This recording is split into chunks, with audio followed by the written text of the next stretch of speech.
Members, we have a quorum and it's time. I call to order the meeting. This is the meeting of the panel on constitutional affairs. Item 1 on the agenda, information papers issued since the last meeting. There are 3 documents that have been forwarded to members. Item 2 on the agenda. First, we'll invite the administration to join us. Item 2, the Chief Executive's report to the Standing Committee of the National People's Congress and consultation report on the methods for selecting the Chief Executive in 2017 and for forming the Legislative Council in 2016. First of all, I would like to welcome Mrs. Carrie Lam, Chief Secretary for Administration, Mr. Rimsky-Yuen, Secretary for Justice, Mr. Raymond Tam, Secretary for Constitution and Mainland Affairs, Mr. Lau Kwong-Wah, Under Secretary, and Mr. Free Lee Chang, Principal Assistant Secretary for Constitution and Mainland Affairs. Welcome to the meeting.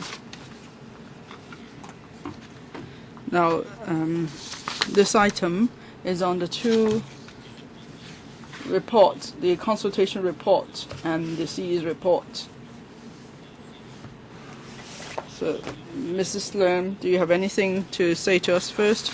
Because the members are really eager to ask questions. I have nothing to add. Okay then, fine. If members, you wish to ask questions, actually we've had a round of indication ready. Now, if you haven't raised your hands before, please do so now. We'll jot down all the names, and then I'll tell you how many have registered their intention to speak, and then I will see how to share out the time. Mrs. Regina Yip there. Let me read out the list. Let's see if I've left out anybody. Please keep your hands up. But if I may just remind members, we only have 1.5 hours today for this item. I'll have to see how many members have put up their hands, and then we'll share out the time. If there are 22 persons, then we should get 44 minutes each. But if there are more than 22 members, then we'll have to cut short the speaking time limit. So please keep your questions and answers short. And if you come too late, you won't get a chance probably. The clerk is now jotting down the names. I think it may be easier if we ask those members who don't wish to ask questions to raise their hands. It would be so much easier, I think. Anyway, let me read out the names. Alan Leung, Ronnie Tong, Claudia Mo, Wong Kwok Heng, Kwok Ka-ki, Yip Kin Yuen, Kenneth Chen, Sin Chung Kai, Emily Lau, Dennis Kwok, Eugenia Ip, Sid Ho, Charles Mok, Chen Chi Chun, Jeffrey Lam, Kenneth Leung, Felix Chung, Wong Kwok Kin, Lam Tai Fai, Sari Lee, Christopher Zhang, Ann Chan, Stephen Ho, Albert Ho, Priscilla Leung. Let me count. Let me do a count.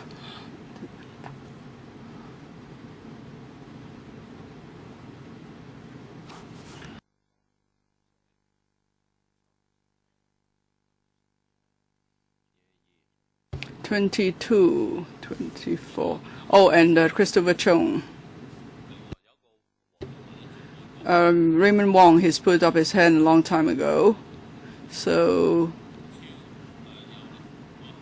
and Chen Yun Han as well. In that case, there are 27. So, I'm afraid we have no choice because it exceeds 22 members. So 3 minutes each, please. Okay. Please keep your questions and answers short. You don't have to answer if you don't wish to. Maybe you could tell the Chief Secretary not to answer, but please keep to the time strictly because then other members don't get a chance. Okay, without further ado, Mr. Raymond Wong. Thank you, Mr. Chairman. Because I put up my hand a long time ago, I have to attend the Bills Committee meeting on insurance companies. They don't have enough people.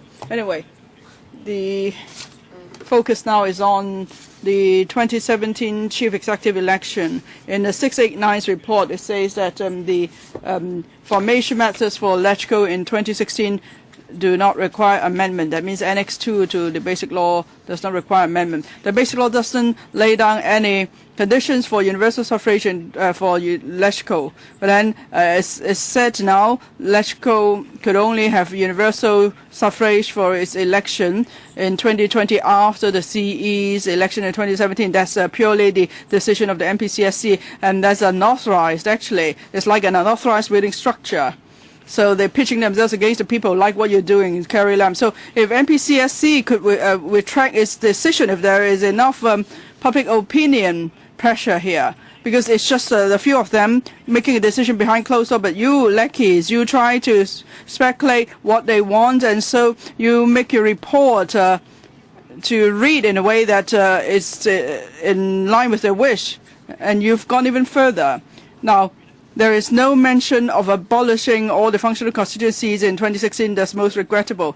It's all about amending Annex 2. You're now asking them to amend Annex 2(1). Why can't you ask them to amend Annex 2 as well? Why not? Tell me why. Why? Because the Communist Party wouldn't allow it. And so you lackeys are still just putting up a show. You're just trying to bully Hong Kong people. If we can amend Annex 1, why not Annex 2? Why not? It's like we want a new contract for universal suffrage for the CE. Why can't we amend the Basic Law? And then here, this is not about gradual and orderly progress. If for the 2016 LegCo election, it stays the same, the electoral method that is, in terms of the number of seats and the ratio, then what gradual and orderly progress is there? Now, Raymond Tam, in response to people's questions that it's just about the number of seats and the ratio, otherwise anything else could be changed. But what's been changed since 2008? Raymond Tam tell us, since 2008, apart from the number of seats and the ratio, what have you changed in terms of the voting procedure and so on? Nothing has changed. So you are now deceiving people blatantly. What have you changed in terms of local legislation? Raymond Tam, tell us what. I think all of you have to go to hell. You are total rubbish. You are now a public enemy. Why can't I say it? I'll say it. You are all rubbish. You will go to hell. You are public enemies of the people of Hong Kong. These all three of you. You are the lackeys of the Communist Party. You're all rubbish. And then this whole report is fake too.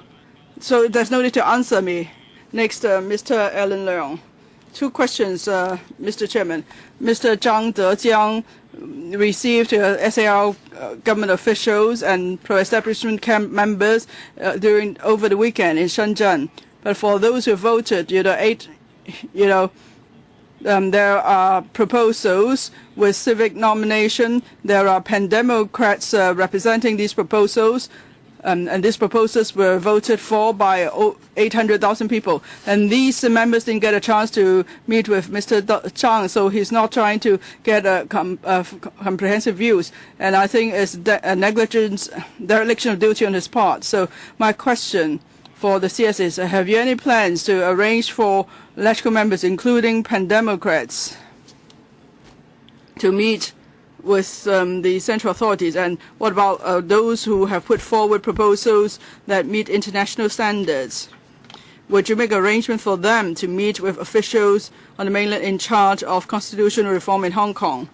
That's my second question. After the completion of the first round of consultation on the 15th of May, the Chief Secretary had a closed-door session with some reporters. That is a civic nomination, party nomination, the free-track proposal that's politically controversial. It's hard to achieve any consensus. It will be hard to operate. So the chance of its being included in the second round of consultation is extremely low. So, Chief Secretary, you have now published this report. Would you tell everybody in front of the TV now about what you said in that closed-door session so Hong Kong people know exactly where we stand? Chief Secretary. Mr. Chairman, last week the Chief Executive and the 3 members of the task force went to Shenzhen to meet with the chairman of the MPCSC, and as you would have read from the news report, he then met with other people as well from across the community. The CS has said that we will have to continue to play the role of bridging the two parties, and if LegCo members would like to meet with the central authorities, officials, with the SAR government work hard to make available such opportunities. Like in April, we arranged a Shanghai trip, but then I have to stress that for these opportunities to be made possible, we need cooperation between the two sides. Well, after the Shanghai visit, actually, if I could digress a bit, Mr. Zhang Xiaoming followed up on the visit. He said he would like to meet with members, especially those who did not join the Shanghai visit. But unfortunately, not every such meeting could be arranged. So I think we have to work together to make these opportunities possible. And then Mr. Merlin Leung asked another question. What he quoted of what I said has been said during the consultation period, said for proposals not in line with the basic law, it would be difficult for the administration to include these proposals for comment by the public during the second round of consultation, because these are unlawful proposals. Mr. Ronnie Tong. Now, what I find most disappointing about the report is that the administration has given up on the opportunity on its own to amend Annex 2. I don't know how this decision came about. It's true there wasn't much discussion in the community, but the strong demand on this issue is beyond questions. At least for over a decade, the Democratic camp has been fighting for abolishing the split voting procedure. As for the MPCSC's decision in 2007, it said that this arrangement will still be up to this term. In that case, why do you want to give up on the right on our own to amend Annex 2? At least for the Pan-Democrats, we represent more than 50% of the voters in Hong Kong, so there is a strong demand. But then the Chief Secretary said, because a few discussed it, so you gave up on your own. I hope the CS would reconsider it, especially for 2017. We want to have genuine universal suffrage for the C election. It seems that the chances are truly slim, and it's possible that by the end of August, this scenario where it will be impossible to have genuine universal suffrage for C election, that will become a reality. If that's the case, CES, would you reconsider this?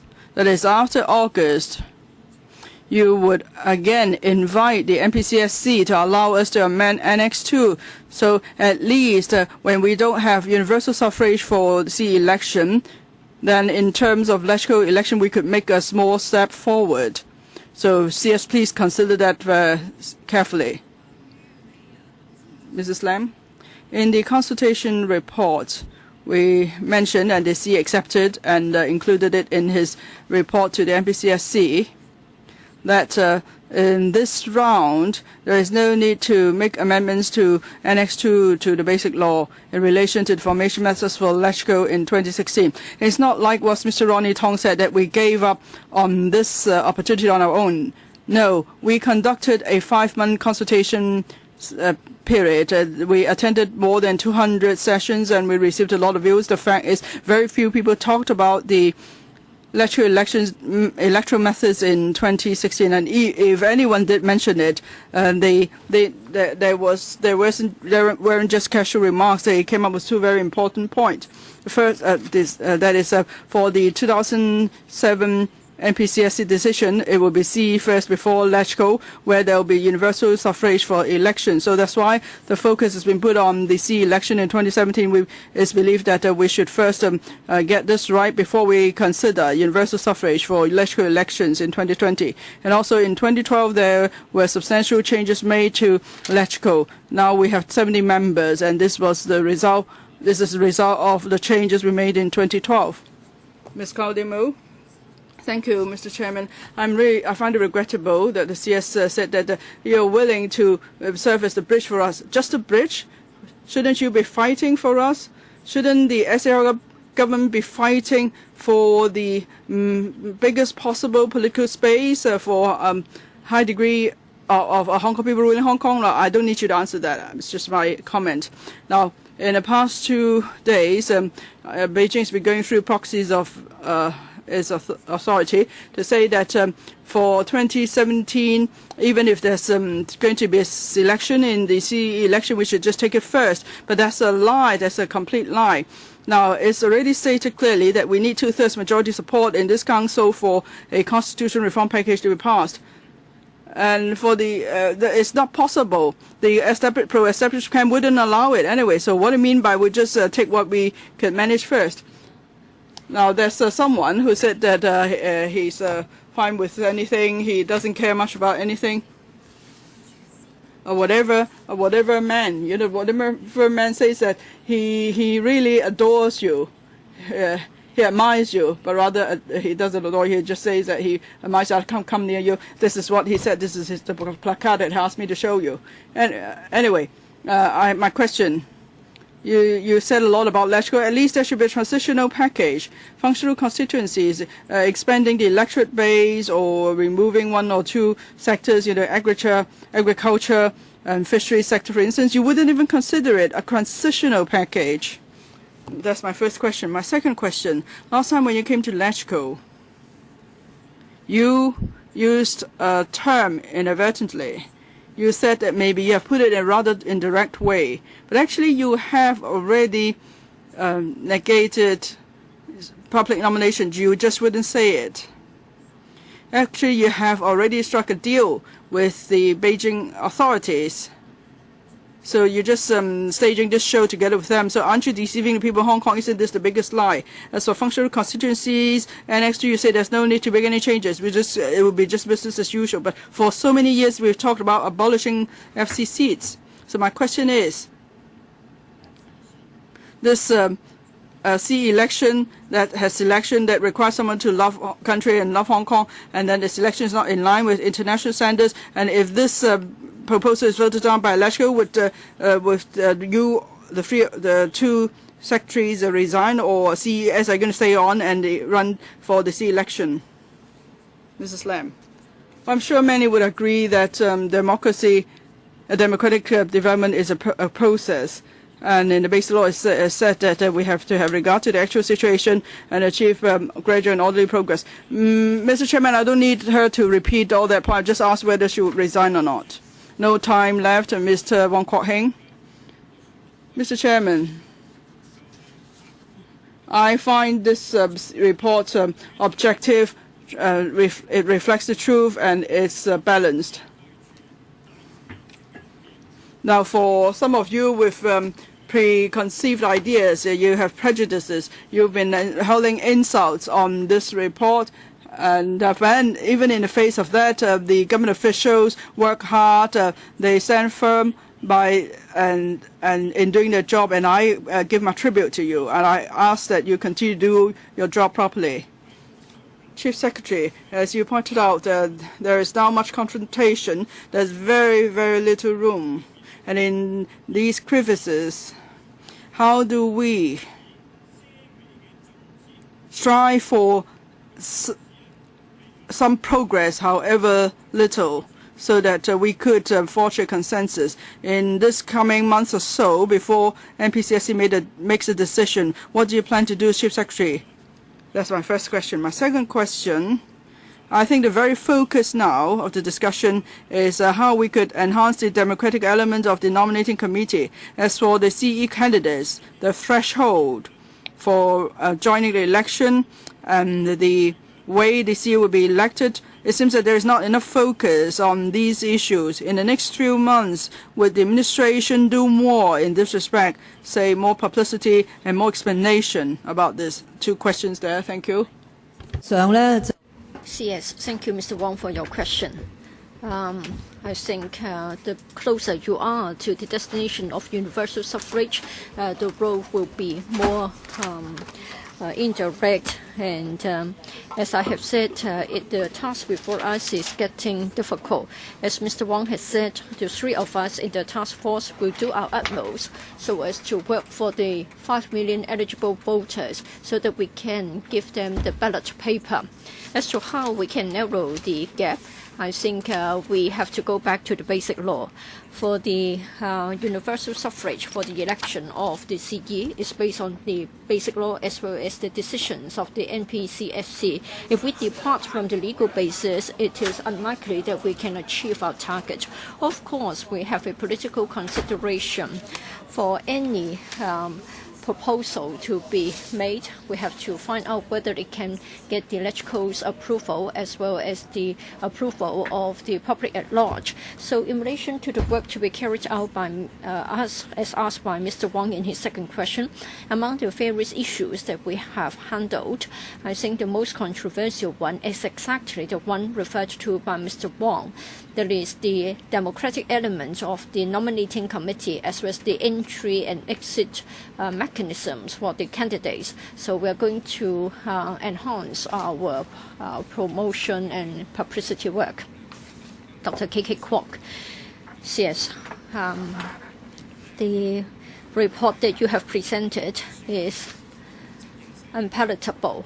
We did have expectations of you. Had it come out from CE, the CY Leung, we would just have dismissed it. You have been a good civil servant for many years, but in this report you have been using ambiguous language, some views, the main view, etc., instead of quantifying them. I think this is but a fig leaf. You would like to hide the truth from us.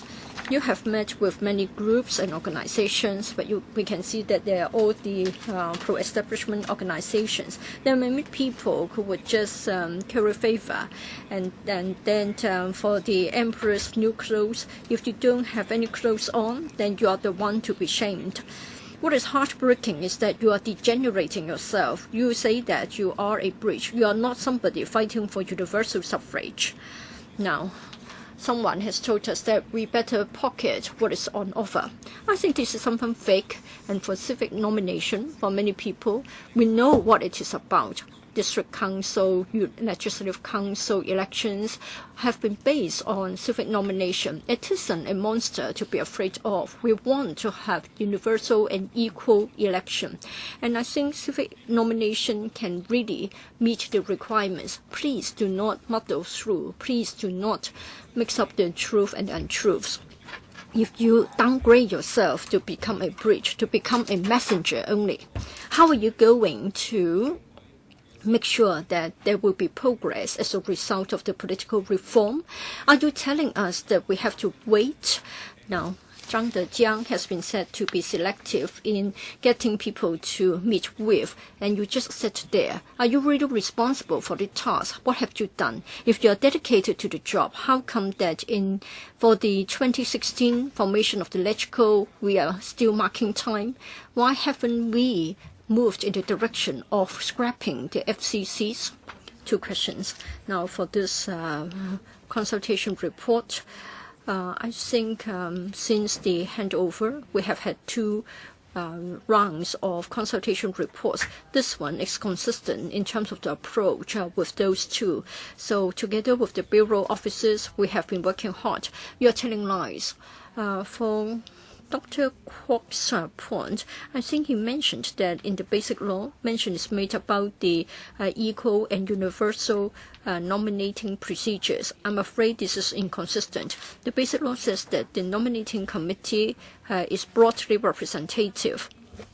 And then for this paper, we have received the views, and we have been made to understand that in 2016, there is no need to amend the method to form the LegCo. That's the major point. As Raymond Tam has said, it doesn't mean that there will be no changes to the formation method of the LegCo. We can do some amendments in relation to the local legislation. Mr. Yip Kin Yun, in relation to the number of CE candidates, I think there is a very special way of referring to it. It is said that there are two major views. One is that there is no need to fix the number of candidates, and then another view is that there is a need to set the number of candidates. Well, I think we understand that we have the mainstream view, the majority views, etc. Now, it is said that one of the views, and then for the other one, it is of those who consider otherwise, 2 to 3 candidates being the number proposed. Why have you worded the report in this way?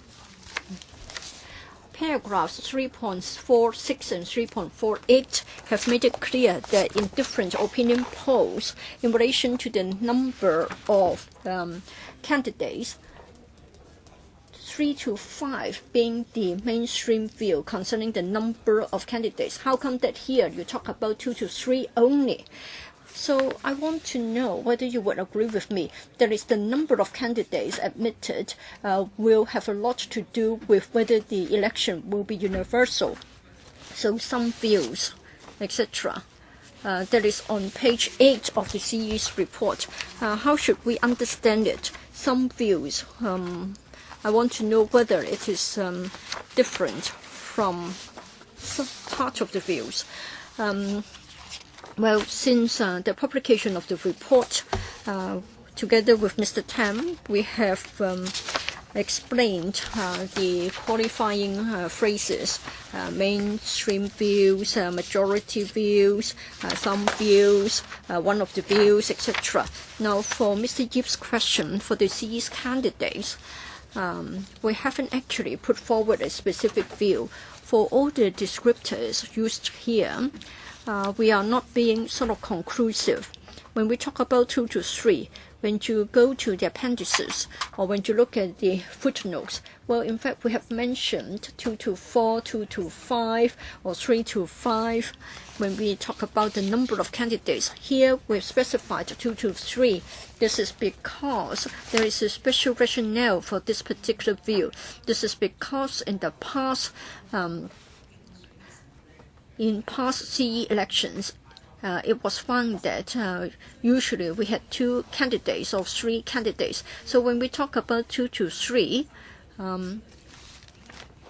we have made a special reference to this idea of having 2 to 3 candidates. That's why I would like to share this view with you. But it doesn't mean that this is the only view being expressed. Kenneth Chen, for the CE election, the nominating right has seen the greatest controversy. According to the CE's report, it is said that the mainstream view is that the NC has substantive right to nominate, and it cannot be directly or indirectly undermined or bypassed. So it's very rigid. And then it is said that there are not too few views saying that there should be civic nomination being expressed after consultation period. I think it is irresponsible for the administration not to elaborate further. Now, you have said that the political grievances is very narrow, so you have said that it is difficult to find a way out. So are you going to focus on trying to maneuver and try to get 4 votes? So you are just trying to do one single thing, that is try to get 4 votes from the Democratic camp, and then you can have the approval of the 2017 CE election proposal, and you would just ignore the 700,000 persons who have expressed their views. That is, they would like to have civic nomination. CS. When I deal with the proposals and the consultations at the early stage, I did say that we are being sincere. We really hope that we could secure the majority support of the LegCo. We wouldn't just be adopting 47 members' votes or 2/3 of the votes as our maximum or the highest aim. The more support we get from the LegCo on this matter, it will be good for our follow-up work. CS, would you like to discard your slogans? Please face the reality. Now, for the Pan-Democrats, we stand firm on civic nomination. But you are not going to give an answer to this. You just keep on saying that you want to get the majority support.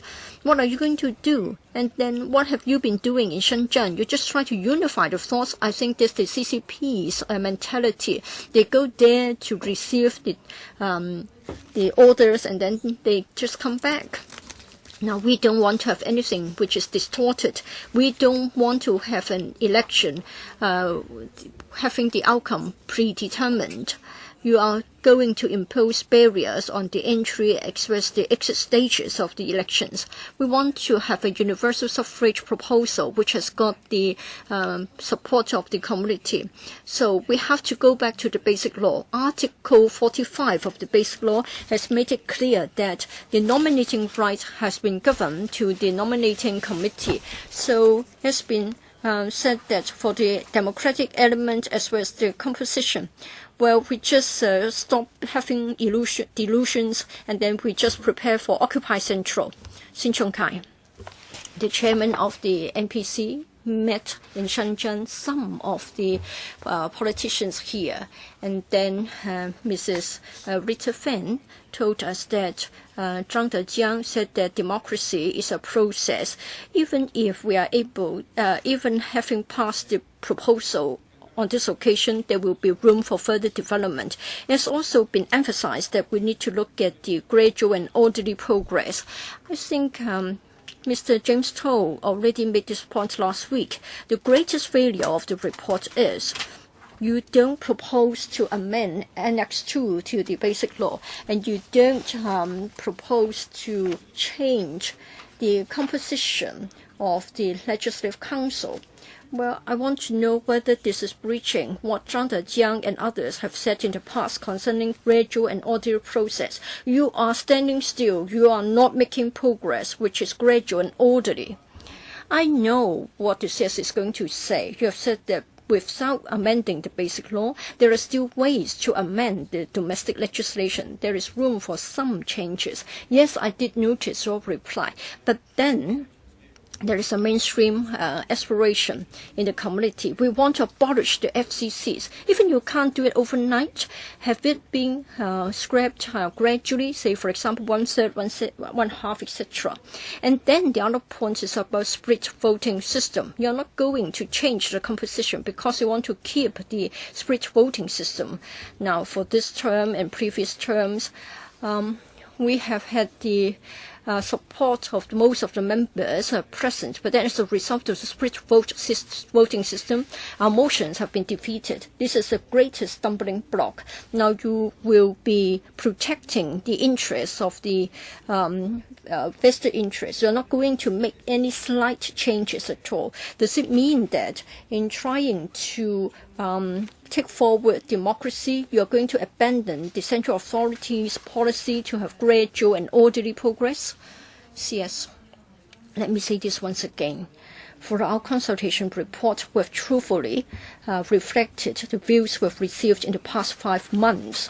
In relation to the composition of the LegCo and the method of forming the LegCo, please try to recall what happened 6 months ago. I think there was little discussion.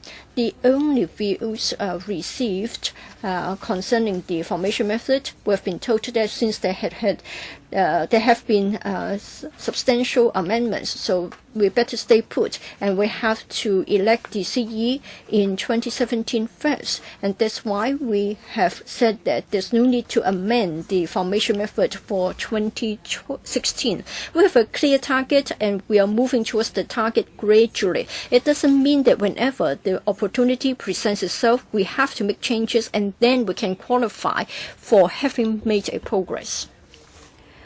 Emily Lau, we have been told that it is a comprehensive report, but then our impression is that many people have asked for true democracy and true universal suffrage. You just dismiss the views as some views, etc.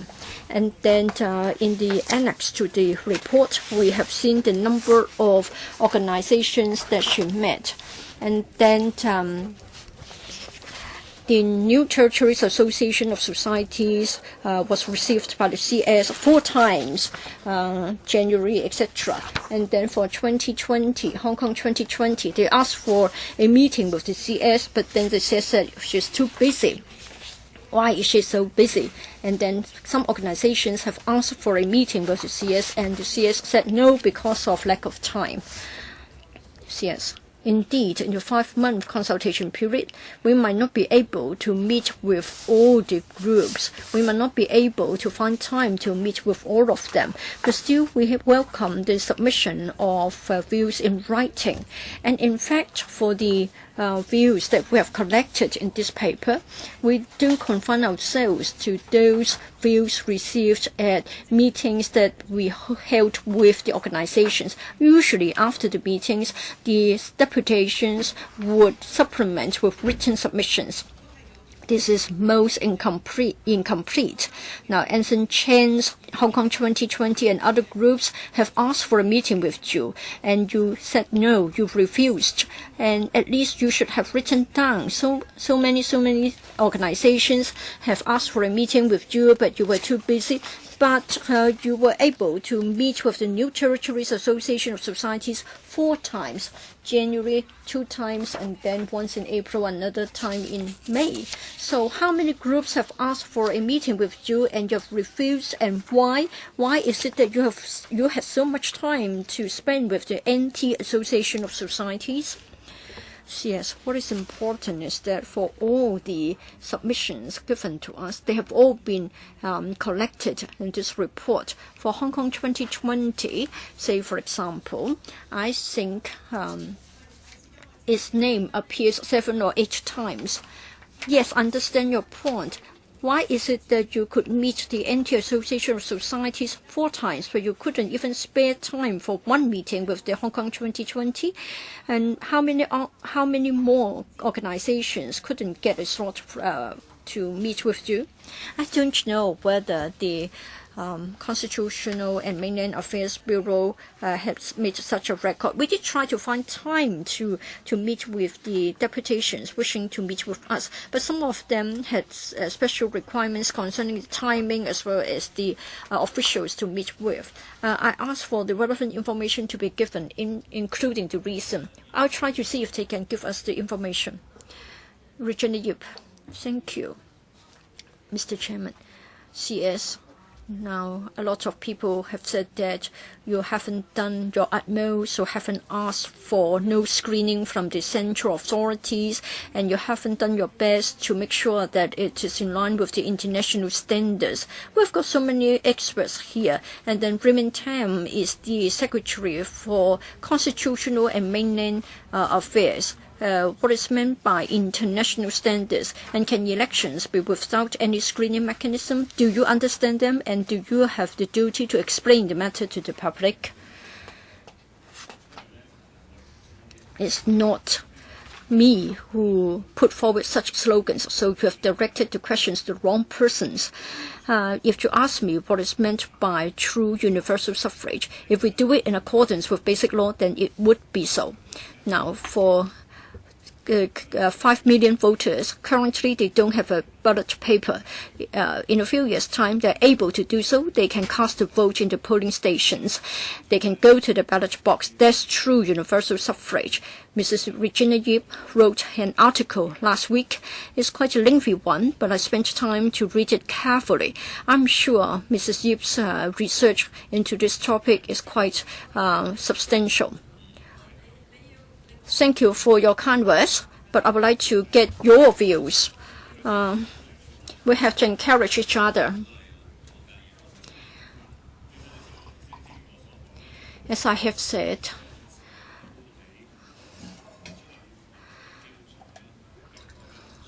I have read about the articles by writers asking for compliance with international standards, but still I cannot quite understand what they referred to. Sometimes I thought they were referring to some principles, and sometimes they will talk about having equal and universal voting rights, and sometimes they said that civic nomination would be part of the international standards. I think the truth speaks louder than words. I think in the world where democracy is being practiced, each country will look at its own cultural and historical features to put in place a democratic election. So in the world, we haven't got a straitjacket. We haven't got something which is standard across the board so as to implement a democratic election. For us, the basis of our work is, of course, the basic law. And then Article 45 talks about equal and universal election. 5 million voters will each have a ballot paper, will each have a vote. So I think that's the basis. I think it is in line with the so-called international standards. What about screening? Is it possible to have an election without screening at all? No. There is no time. Next time, maybe. Ms. Sit Ho. Thank you, Chairman. Yes, what is the matter? Mr. Stephen Ho. I'd like to ask the member not to place the placard there. Maybe when he wants to throw it, he can take it out because it's blocking me. Okay, please take it down. I think the bird cage is also quite an eyesore. Mr. Leung Kwok Hong, when it comes to your turn, you can show those objects. Ms. Sit Ho?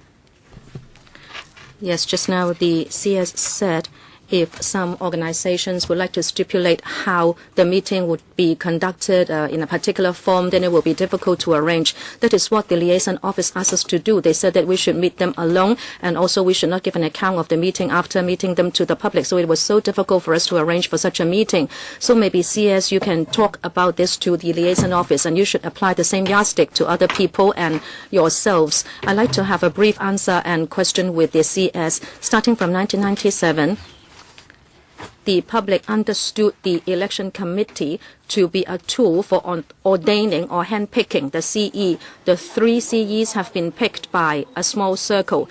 But still, if we have the 4 subsectors in the election committee, and if they become the nomination committee, then the public will still think that they are going to ordain the candidates. So it is not true universal suffrage if the public are going to vote on the candidates ordained by the nominating committee.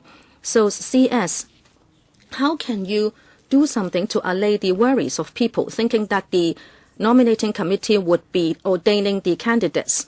And also many people have said in opinion polls that they would prefer to have a standstill instead of pocketing the options first. Now, instead of just doing that, have you represented this group of citizens to tell the central authorities why we don't want to pocket the proposal first? Can you do something and act as a bridge to narrow the differences? CS, about the last question. As the CE said in the press conference on on Tuesday, and also after coming back from Shenzhen last Saturday, he also told the public that we have reflected all the views of Hong Kong people to the central authorities, and we are not going to stop doing that. Also, starting from now, we will be watching the situation closely, and at the appropriate time, we will be reflecting the views to the central authorities. Ms. Sit Ho mentioned that in the electing committee, they were ordained members by the central authorities. No, Chairman, the CS did not listen to me carefully. I said that the public thought that the election committee was a tool for ordaining the CE candidates. That is why I like to explain, actually, the election committee or the nomination committee would be formed by different subsectors, so it will comply with the broadly representative principle in Annex 1. And also the nominating committee will also have to comply with the principle that it has to be broadly representative. And by that is, that meant that it should represent all the sectors in Hong Kong, and that would comply with the principle of the design of our constitutional framework. How can it be broadly representative if there are just a few thousand votes? It would have to represent different sectors in the community. That is why it has 4 subsectors. Next one, Charles Smock. Chairman, it was so interesting to hear from Mr. Raymond Tam that true universal suffrage would not have any universal standards applicable. He said that we should not just apply the standard across the board. However, it seems you are giving us the impression that you are trying to duck the issue. Many academics have told us that there are different ways to organize the elections, and many of those would comply with international standards. But then, under the basic law, there is a framework for Hong Kong, and indeed some of the proposals could still apply. And yet you have chosen one that does not comply with universal standards. And just now the CS said that after our Shanghai trip, the liaison office in Hong Kong wanted to invite members who did not go for a meeting. But I find that strange. Why did they want to invite those who did not go to Shanghai? Like Ms. Claudia Mo, were you invited? Ms. Sit Ho, were you invited? Yes, you were invited. Not you, right? So they deliberately tried to invite those who did not go. So I don't know why they wanted to meet us while we have gone to Shanghai, but not those who did not go. So is it that they think that our vote will be easily given to them? Last time, CS, you did not have time to answer this question. Last time in your speech, you said that if political organizations stood firm and then would not try to compromise, then the public would be disappointed because we would lose the chance of having universal suffrage to return the CE in 2017. However, if the administration would stand firm in your stance, and actually we would be abandoning the opportunity for selecting the CE in 2017, I think that will be the situation.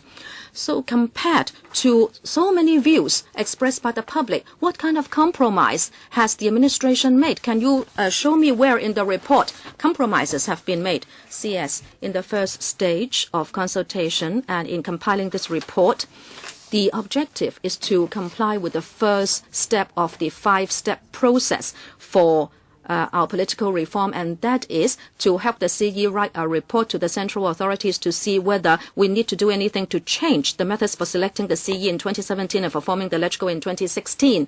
So at this stage, we should not be inclined towards any proposal or recommend any proposal or vetoing any proposal. This is not the work for this stage. Therefore, you will not see this in our report. If that is the case, why are you telling the public and ourselves? And why is it that some political organizations should compromise? We should look forward, Mr. Mok. If you want us to look forward, then on behalf of Hong Kong people, you should also ask the central authorities for some compromise. Mr. Raymond Chan, last week I stepped and trashed a bird cage in front of the CS last week because we wanted to say that we do not want to have bird cage democracy. We want to abolish the functional constituencies. Now, when we say that you did not fight for civic nomination with the central authorities, but then you used the basic law as a front because the central authorities would think that civic nomination is not lawful. And what about abolition of FCs in LegCo? You are saying that there is general agreement that there is no need to change Annex 2. All political organizations in our platform for election in 2012, even if they did not act as the people's power to say that we should abolish all FCs altogether, they said that there should be a lower proportion of FC. And also the Hong Kong U poll said that FCs should be abolished. So where have those views gone? If you say you are a bridge, does it mean that you have dumped all these views while you crossed the bridge into the sea? CS, do not tell people that you are truthfully reflecting views, that you are acting as a bridge. Actually, you have got a preconceived conclusion. You have got a script for doing this play. Maybe the central authorities have given you the script to do this consultation, and it is said that in 2016 there is no need to change the proportion of FCs. This is a report on the public consultation on the methods for selecting the CE in 2017 and for forming the LegCo in 2016. So you mentioned 2017 first. That is the premise. And also in your Let's Talk and Achieve Universal Suffrage consultation paper, you also mentioned CE in 2017 first before LegCo in 2016. So 2016 is only an adjunct to 2017. And on page 14 in the CE's election, there are 14 pages, and then LegCo election, only 7 pages. And in 411, you said that whether we should consider maintaining the number of seats in LegCo at 70 without making major changes.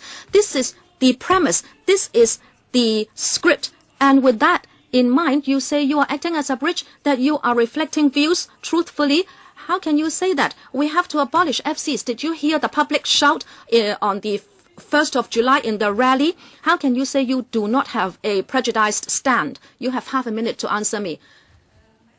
CS, in compiling views, now, of course, as Mr. Raymond Chan said, there were these opinion polls. He cited one opinion poll, and right, it is said that 47% or 46% agreed that abolition of FCs should happen in 2016. But actually, on the same page, you can see that there is another organization that did an opinion poll. It is said that 74% of the interviewees agree that we should look at CE election by universal suffrage first before we tackle universal suffrage for forming the LegCo. So it is not like what Mr. Raymond Chan said, that all the views were in support of abolition of FCs. It's just like this council. We have also reflected the views in this report. Many members of the council said that in 2016 there should not be major changes. Next one, Mr. Jeffrey Lam. Thank you, Chairman. We have heard that the truth, what is true cannot become false, and what is false cannot become true. Many people talk about true universal suffrage. Whether it's true universal suffrage or fake universal suffrage, let us be rational about this. In society, some people say without civic nomination, then it will be fake universal suffrage and they will occupy central. But does it mean that with civic nomination we will have true universal suffrage? Let us look around the world. Like Britain, there is no civic nomination.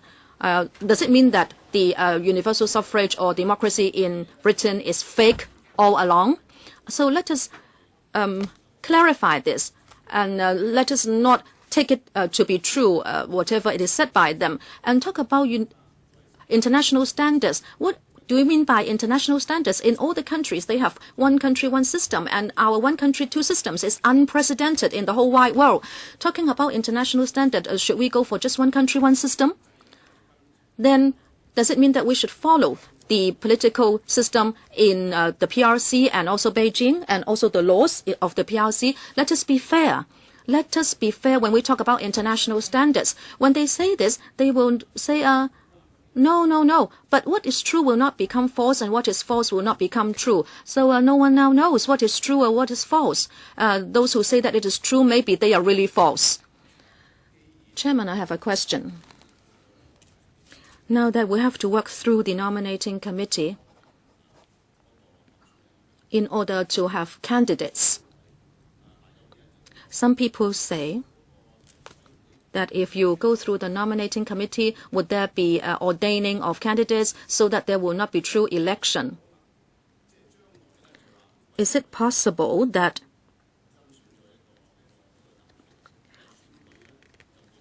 we would handpick just one candidate so there will not be an election?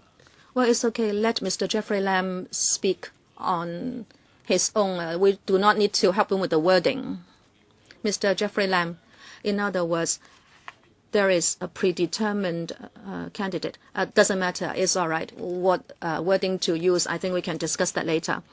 Later on, if there are a few names, how can you say there will be predetermination of the final CE to be elected? CS, the nominating committee should be broadly representative. It is going to be formed by different sectors. By 2017, when we select the chief executive, the nominating committee will have to be formed afresh.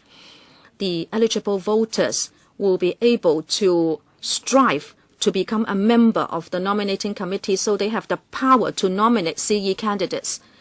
That is why when I answered a member, I wanted to say that whether it be the election committee or the nominating committee, that the members are ordained or handpicked internally. I think that is not fair, because the nominating committee will be formed by election. Mr. Kenneth Leung, CS, I have read many reports, and I think this report is really very badly written. You said that you did not quantify the views. However, in your report, you have used words like a mainstream opinion, general agreement, etc. How general will there be? And you also say relatively more views. Can you explain to me how you selected such wording? And also, compared to the CE's report to the central authorities. Now, what is the relationship between your report and the CE's report? On page 7 of the CE's report, Roman 4, it says the community generally agrees that the CE should be a person who loves the country and loves Hong Kong. You have used the wording like this many times, but there is no legal definition of, quote, loves the country and loves the Hong Kong. Can somebody love the country without loving Hong Kong, or can somebody not love the country and love Hong Kong? Why do you want somebody to love the country and love Hong Kong? CS, I will answer the last point, and then Mr. Tam can explain on the descriptions used in this report. Loving the country and loving Hong Kong, well, it's also mentioned in our report. We don't say that there should be a particular legal definition for it. Actually, the spirit of loving the country and loving Hong Kong is reflected in the relevant provisions in the Basic Law. Just imagine if a CE does not love the country and love Hong Kong and not confront the central authorities, it will be very difficult for him to discharge his duties in the Basic Law. CS, can you say that by abiding by this Basic Law, does it mean that the CE already loves the country and loves Hong Kong? Well, I think who really loves the country and loves Hong Kong, then in the process of the election, including the nominating committee and also the one person, one vote, and also the central authority who has the appointment power, I think the three levels will also help to determine who loves the country and loves Hong Kong, which is overriding. I think all the three are on the same equal footing. I think you remember we issued a pamphlet that actually there are three steps to elect the CE. First of all, nomination, and then voting, and then appointment. Mr. Tam, actually in our report, we have said that many views expressed are of the view that actually the CE would have to swear allegiance to the Basic Law. Last week, when we explained how the wording was chosen, we have said that this has been done as we did in the past. And secondly, we did not try to quantify the views because our way to do it is that electoral members, the 200-odd seminars and meetings, and also the opinion polls and also the submissions received, we were trying to summarize all the views that we received. I think the most popular views were in two categories. If you look at all the four different parts of the views expressed, you will see that there is a lot of public opinion from the basis for the CE to write a report to the central authorities that we should have CE election by universal suffrage in 2017. And also on the crucial points about electing the CE, there are very divergent views. As I said last week, there will be a long way before we can forge a consensus. This is what we have to discuss in detail in the next stage. These are the views that we'd like to bring out. Mr. Felix Chung. Thank you, Chairman. Last Tuesday, when the CS introduced her report, I asked about the legislative timetable. Mr. Tam replied by telling us what work has to be done. But then I was asking for the timetable, and there must be a deadline for drawing up the timetable. It said that you would have to finalize it before you put it to LegCo. In other words, will you have to make sure that you have enough votes before you take it to LegCo, or you will take it to LegCo nevertheless? Mr. Tam, can you explain a little in 10 seconds, what do you mean by knowing that it will not be passed, we'll still take it to LegCo? I said that in 2017, in March, you will have to vote on the CE candidates for a CE to be returned. But then you would have to have LegCo support the proposal before that step can take place. But of course, we can still have the election without LegCo supporting the proposal. Or are you telling us that if you can secure all the votes, then you would take it to LegCo, or you would still take it to LegCo even if you will not be able to secure all the views and the votes? Well, the next thing for us to do is that by the end of August, we'll have to see whether the NPC would confirm that we will be able to do something about the election methods. And then before the end of the year, we will issue consultation paper at the second stage, and we are going to conduct that second stage consultation. And depending on the results of that consultation, we will make a formal legislative proposal to the Legislative Council to see whether there will be 2/3 majority support at the Council. If there is, then with the consent of the CE, then we can report to the MPC for approval. And then we have to amend local legislation. That step may take long, because according to the present CEEO, it is written on the basis of the existing method. But then we can expect quite a new ordinance, because later on the forming of the nominating committee, and also there may be 2 rounds to return the CE from the candidates. So that kind of legislative work will take time, and I think the timetable will be tighter near the end. But if, because of various reasons, we cannot secure 2/3 majority support in LegCo, if we are going to stand still, then on the basis of the CE election method for 2012, we are going to have to do the election. That will be the legislative arrangement. Now, in that case, do we still have to propose bills for the LegCo here for amendment? Then it depends whether we have to make technical amendments, and what can be taken care of by way of local legislation. Mr. Wong Kok Kin, thank you, Mr. Chairman. CS. My understanding is for this consultation report is to include all views received during the consultation period. Just now some members asked how come for the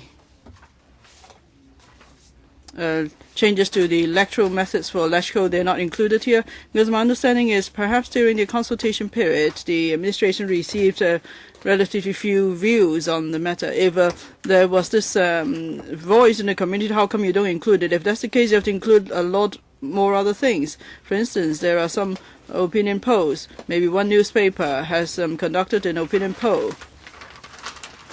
Even if pan-Democrats would not gain access to the election, the public will still want will still accept it because they want universal suffrage. And then there's another group. I think that group comprises of Mr. Fred Lee or Xi Wing-ching and so on. The group also conducted an opinion poll with similar findings. But I see that in your report you didn't include those poll findings. So would you then include this poll finding that 50% of people would still accept universal suffrage for CE election if pan-Democrats are not going to be included? So, but you didn't include that sort of view either. So I think the criticism is not justified. As for screening, my understanding, I don't know what the government's understanding is, but because it never gives its views. But screening means, if any election is always some form of screening. 1 out of 3, 1 out of 2, 1 out of 4. So if you pick one, that means you screen out the others. Isn't that screening?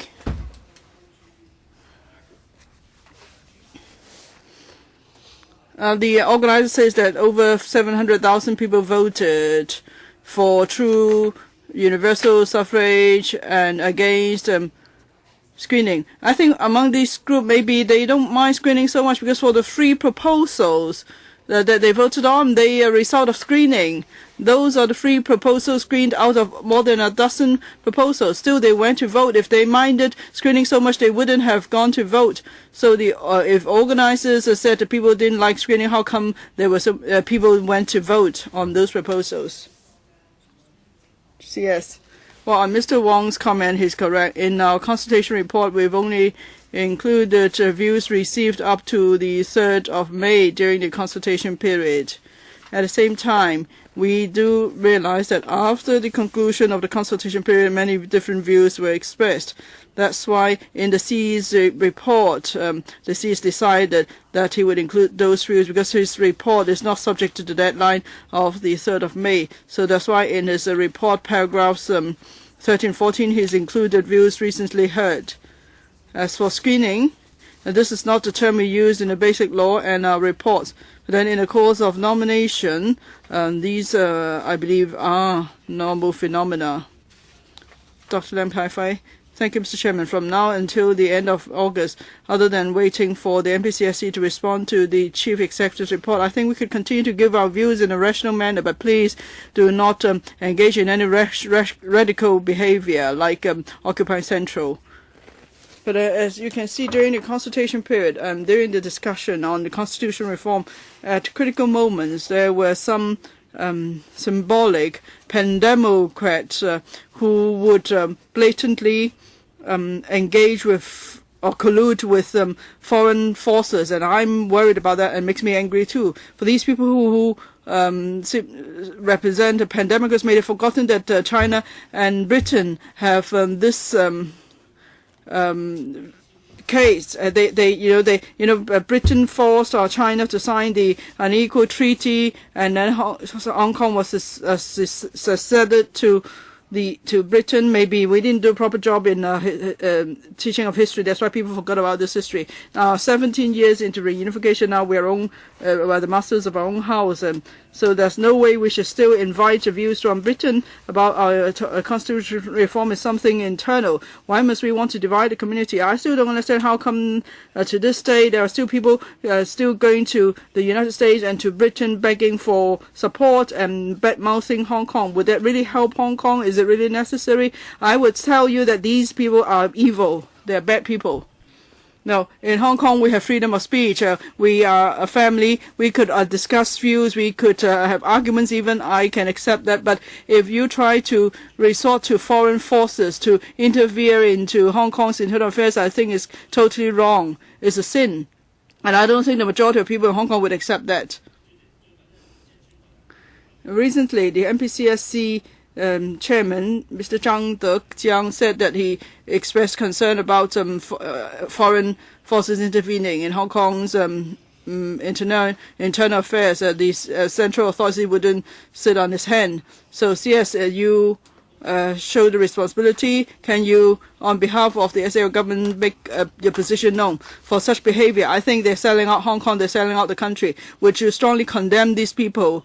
Would you voice your opposition against them colluding with outside forces? Otherwise, it would just send out the wrong message that the SAO government is condoning such people colluding with others, and they are undermining Hong Kong's security and undermining national security. That's my first question. So I don't have time. I hope you'll just answer my first question. Yes. Well, I'm sure you have noticed that whenever there is a case or there are any signs that foreign governments or foreign forces comment on the constitutional reform in Hong Kong, the country or the liaison office or the special commissioner in Hong Kong would issue a statement to voice opposition against meddling of Hong Kong's internal affairs by foreign governments and foreign forces. Member of the SAO government, of course, I share the position of the Central People's Government.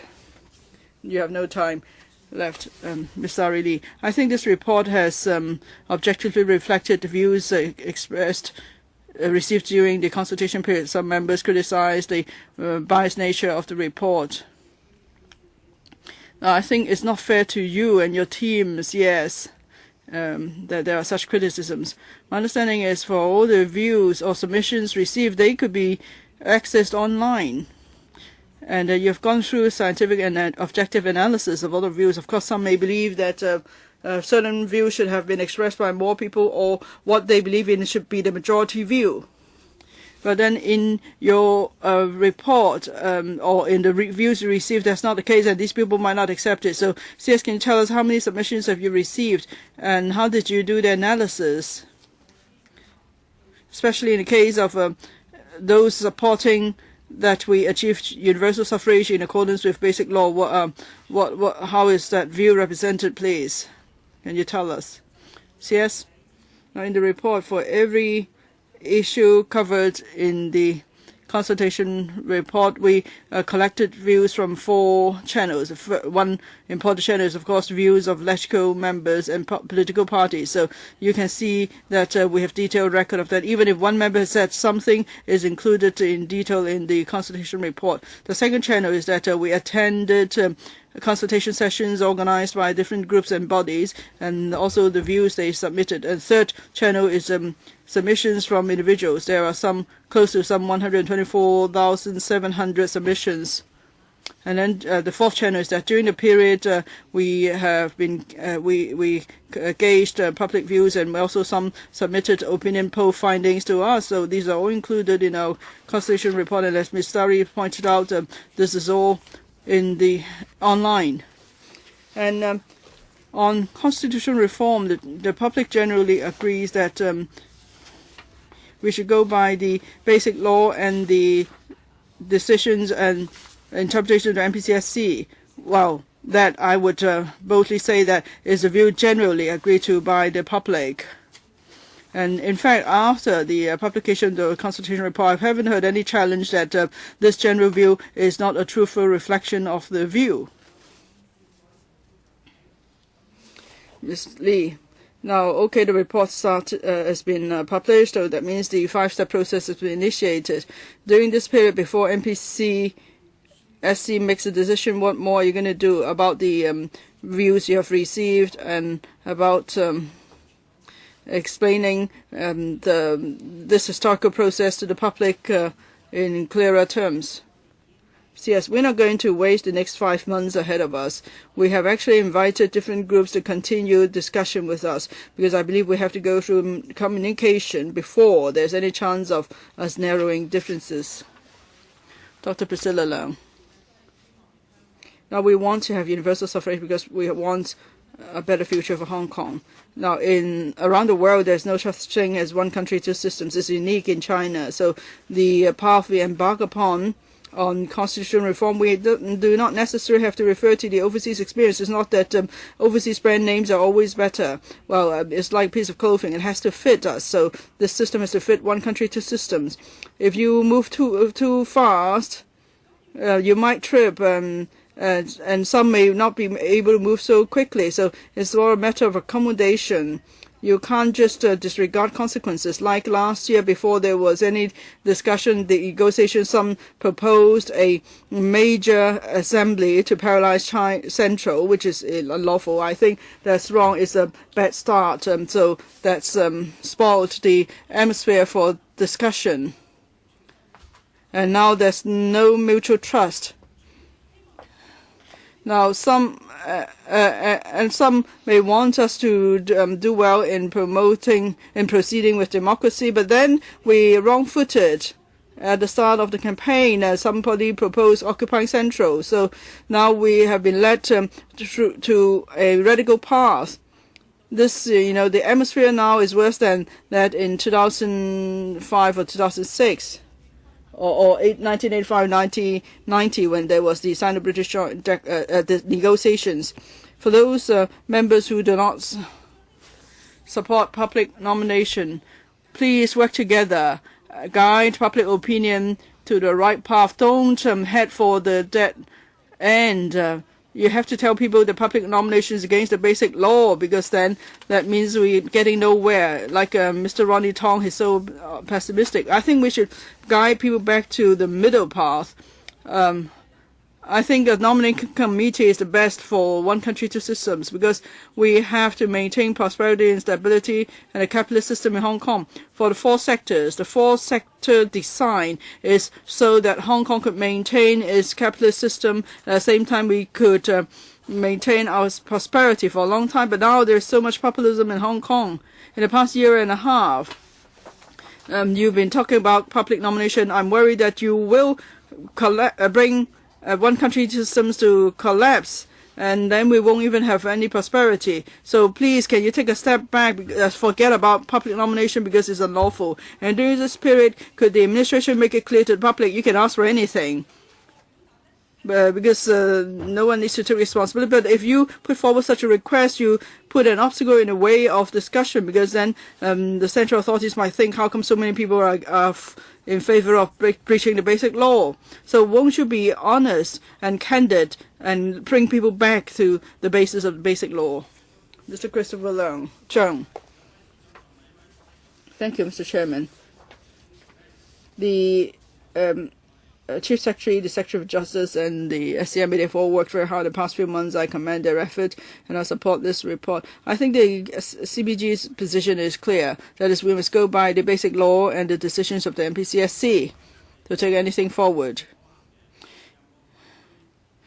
So we have to go by we have to proceed on the legal basis.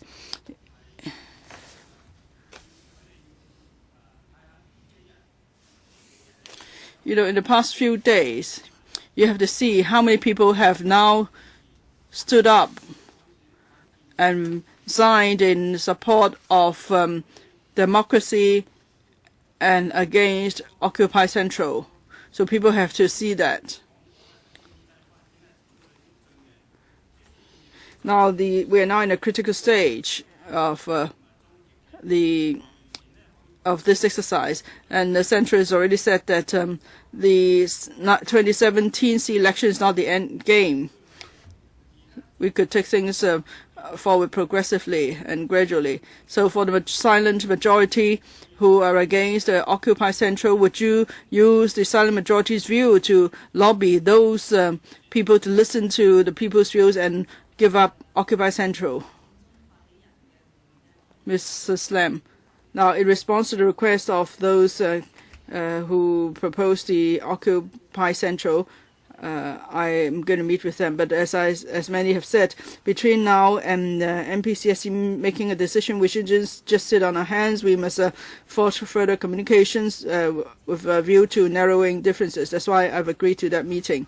And I understand that there's a signature campaign, as Mr. Christopher Chung pointed out. There's been overwhelming response.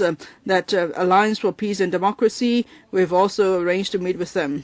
So during this period, we're going to speak to more who care about constitutional reform. I mean, those who care for real democratic progress in Hong Kong. Of course, the government's position on the Occupy Central is specific. So when I have a chance to meet with those who initiate the Occupy Central, I will give them the government's position again, truthfully. Mr. Stephen Ho, thank you. Mr. Chairman. Now, with Hong Kong's secession to Britain, we can see how enslaved people have become. Now, we are educated in such a way that we forget we are Chinese. We don't want to say we love the country and love Hong Kong.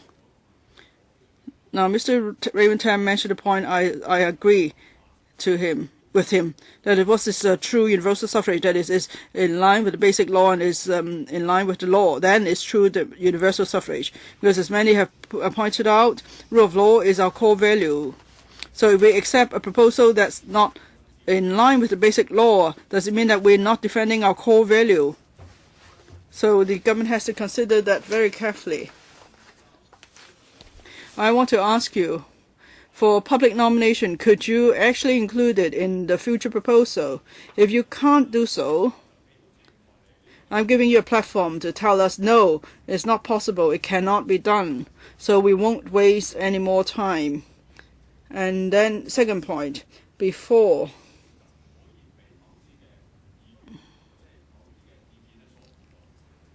you take things further, we mustn't be misled by some members. Functional constituencies serve a purpose. Even in the future constitutional reform package, we should aim at enhancing the FC system rather than abolishing it altogether. So I would ask the government to see clearly what the wish of the people is. What is the best electoral method for the best interests of the people of Hong Kong? We have to understand that Hong Kong is a special administrative region of China. I don't think every member subscribes to that view or concept. I think they have to see that clearly. So please answer my questions now. CS? Thank you, Mr. Chairman. I understand there are some members here during the consultation period or during our discussion today. They would like us to make it clear what proposals are in line with the basic law requirements and what are not in legal terms. But for the first round of the consultation exercise is to help the CE to start the first step of the 5-step process, that is to ask the NPCSC as to whether changes need to be made. So at this point, we are not going to negate or recommend any proposals or views heard in the community. We believe that's the appropriate approach. And it's reasonable too, but then Mr. Ho needs not be concerned as to whether a proposal is lawful or not. very soon all these clarifications and explanations will be made in before the people. Mr. Albert Ho. Well, Basic Law 68 is said clearly that for the Legislative Council, the method for forming it will be in accordance with the principle of gradual and orderly progress. The ultimate aim is the election of all the members of the Legislative Council by universal suffrage. In 1999, when C.H. Tung was the chief executive, the SAR government submitted a report to the United Nations. It's about implementation of the International Covenant for Political and Civil and Political Rights. In that report, there's one paragraph that says that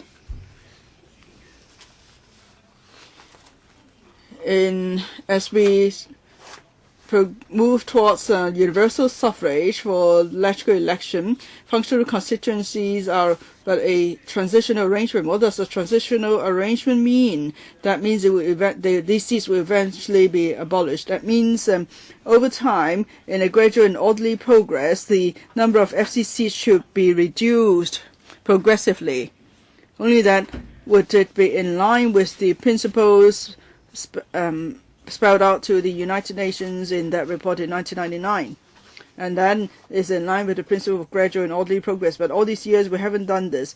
I've previously asked Mr. Wong Yan-long, the former Secretary for Justice, in 2011. I asked him if they would want to retract that paragraph from the report. That is, if NPCSC wanted to keep the ratio the same. And then he said no, the CPG had no intention to retract that remark. So, CS, what do you mean by, what is your view of a transitional arrangement? Should the FCs be abolished eventually? If so, why shouldn't they be abolished gradually? Thank you. Now, the aim for achieving universal suffrage for the NPCSC decisions on the 29th of December 2007 has been spelled out clearly. That is, we will first have universal suffrage for C election in 2017. After that, there could be universal suffrage for the formation of LegCo. In the process, is it necessary to make a change to every step before we could reach the ultimate goal? Maybe it's not entirely necessary. In the course of constitutional development, there was one occasion when there was standstill, no changes were made. So I would not say that this is against Article 68. Well, if you don't do it for 2016, in other words, between 2008 and 2016, you have done nothing, you will do nothing, and you are not going to make any changes to the FCCs. So are you going to scrap the timetable? Your time is out. Next, Mr. Christopher Chung. Thank you, Mr. Chairman. Just now, many pan-democrats have emphasized that for the CS report,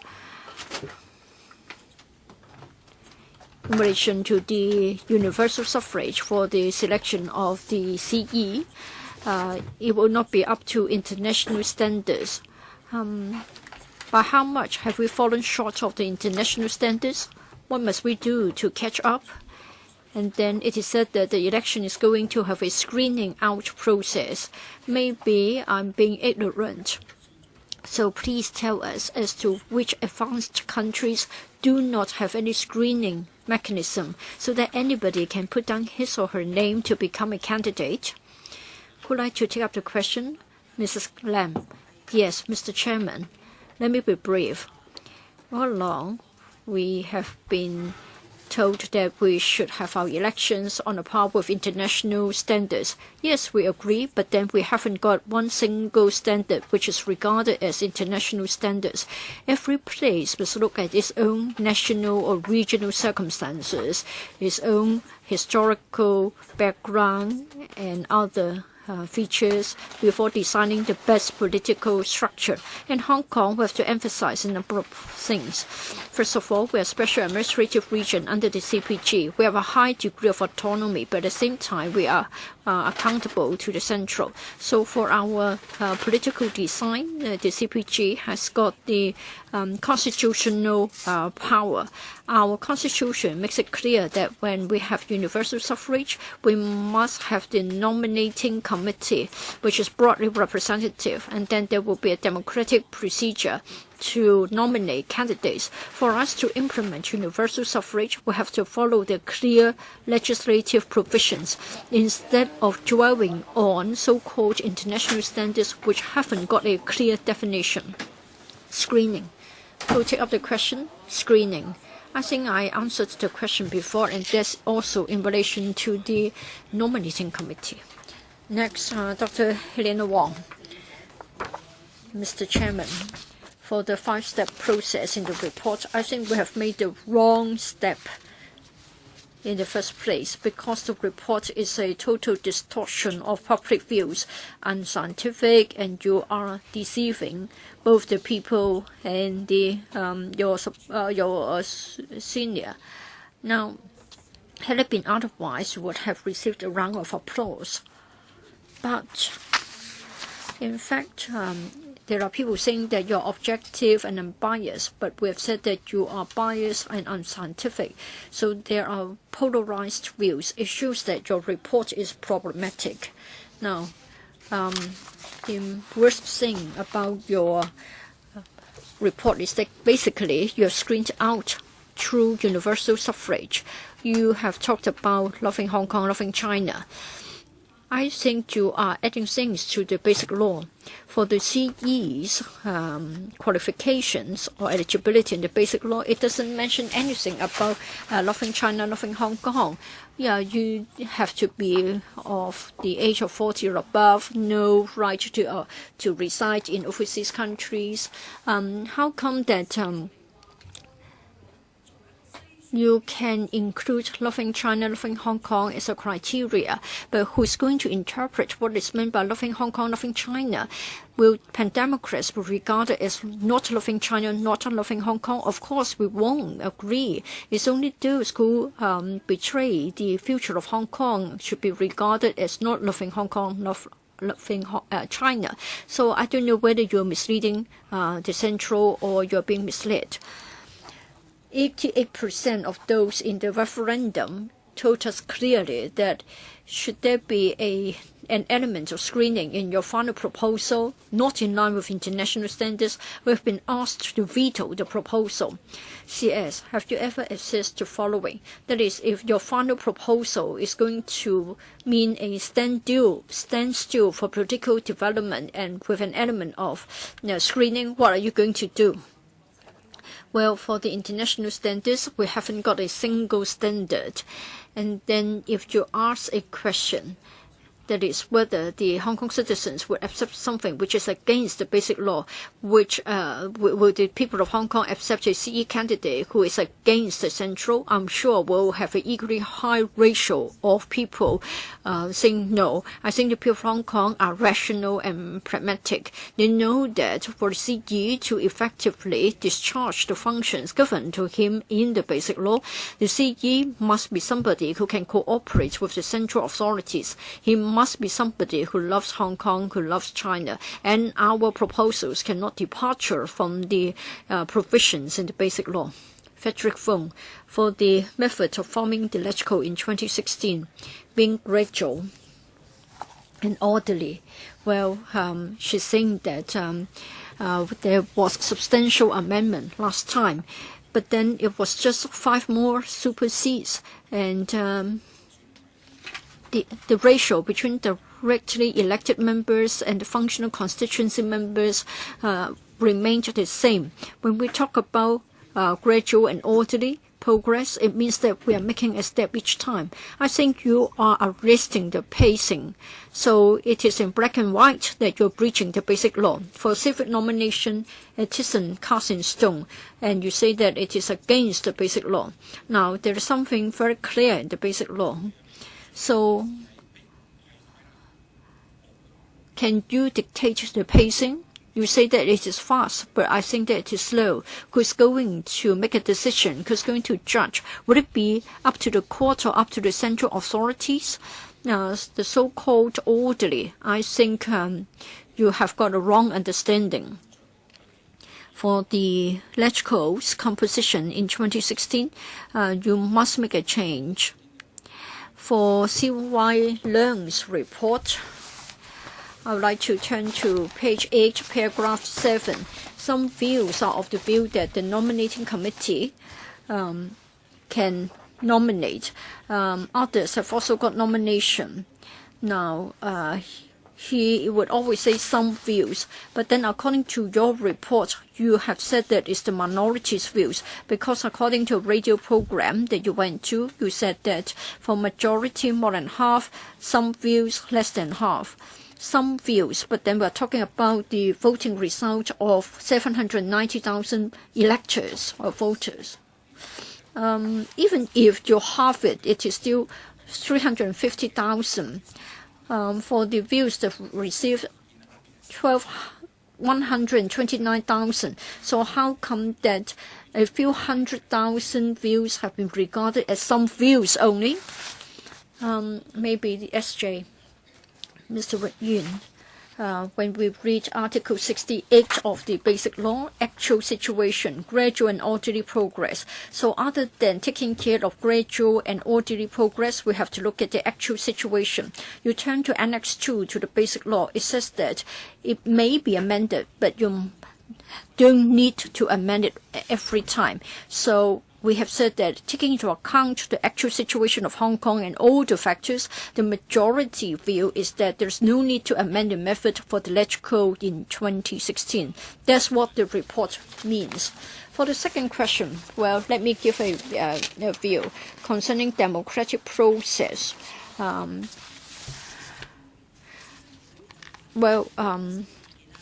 mean, we understand that there are different views concerning democratic procedures, so it is difficult for us to conclude on what is the mainstream view. So we just set out the views, and then anything received after the consultation exercise will not include them. Now it is 4 o'clock. I understand you do have a meeting to go to. Can you stay behind to accommodate the 3 other members who would like to ask questions? Mr. Chair would also like to ask questions. So 15 more minutes. We have to draw a line, because that means we are going to defer the commencement of the following item, which will see 29 deputations coming here. Leung Sing, An Zheng, Leung Kwok Hong, James To, and Paul Che. Thank you, Mr. Chairman. Recently, 2 topics are close to the heart of the people of Hong Kong. First of all, the legal issue. At first, we have the Article 45 consent group, and then they were concerned about nomination. And then it seems that there's no need to talk about Article 45 when we focus on nomination. And then they will talk about international standards.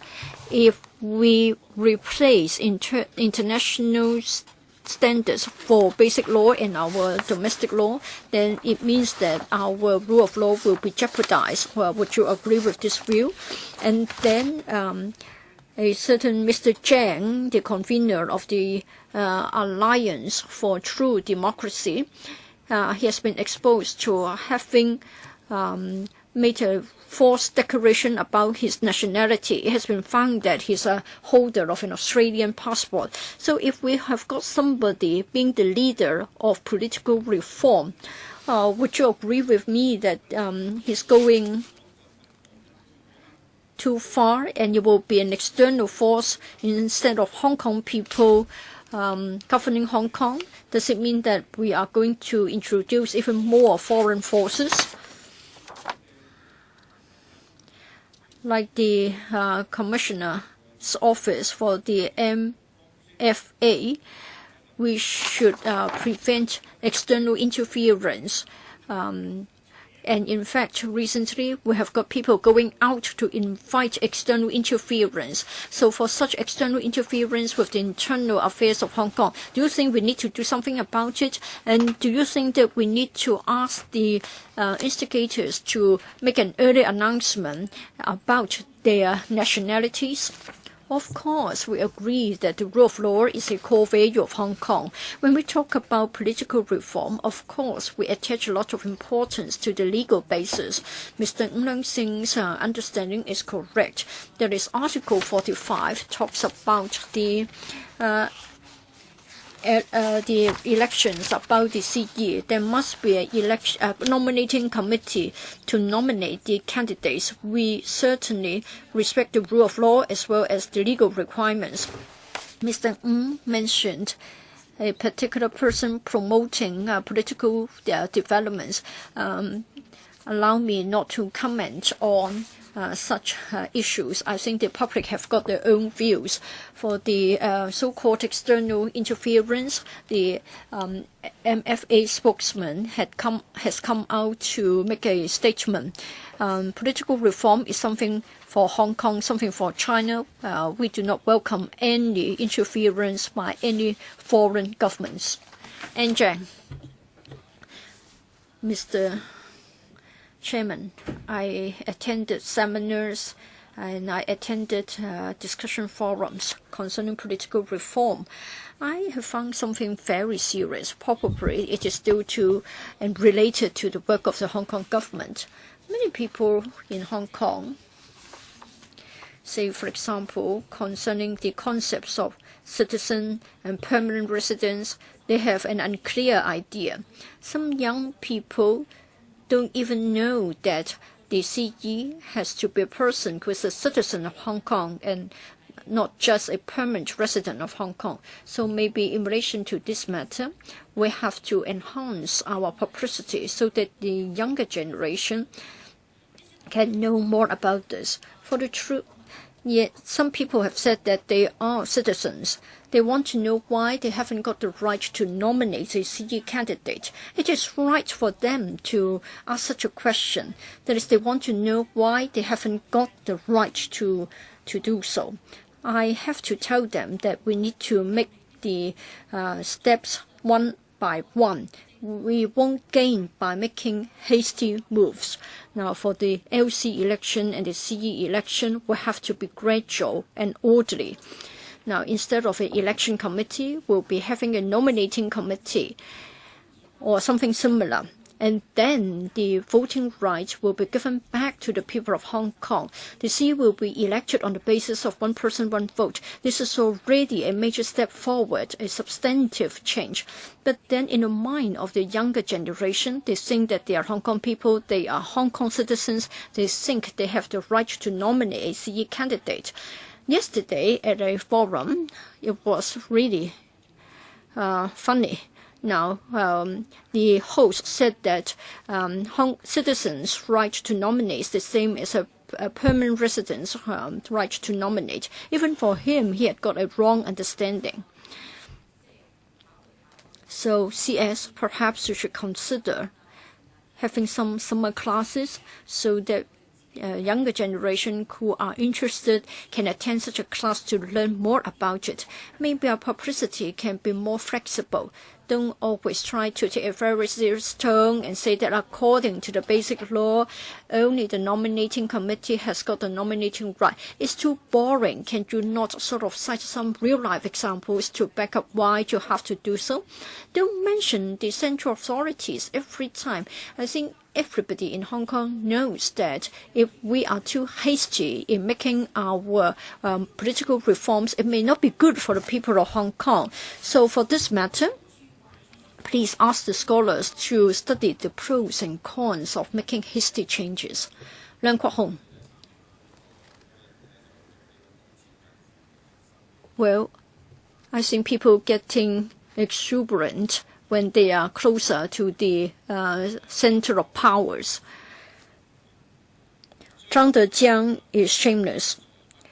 He is wielding his powers. He hasn't got virtues, and he is shameless.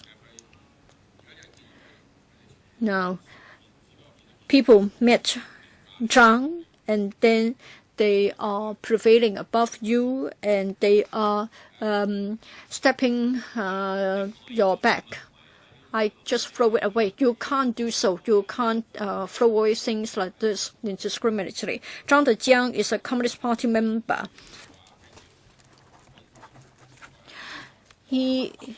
Well, on the 2nd of February 1944, the CCP told the people that whether the voting right can be fully exercised has a lot to do with the nominating rights. So when you have the right to vote, you have the right to be voted. In other words, some people have been denied the right to be voted. Then the people having the voting right cannot vote them into the office. In other words, the voting rights have been restricted. A true universal suffrage means that it isn't just a matter of equal and universal right. The right to be voted should also be equal and universal. Different people should have the same right to vote and to be voted. But then in 1944, Zhang Dejiang hasn't been born and he hasn't yet joined the CCP. So in order to mobilize the people to fight against the KMT, they made such a pledge, and now they're not going to honor their pledge. I think he's of the view that you are blocking her view. Both of you, please return to your seat. Please return to your seat. After the meeting, it can be returned to you. Please return to your seat. You still have a little time left. Well, that is my prop. I need to use it when I speak. It will be returned to you after the meeting. Please go back to your seat.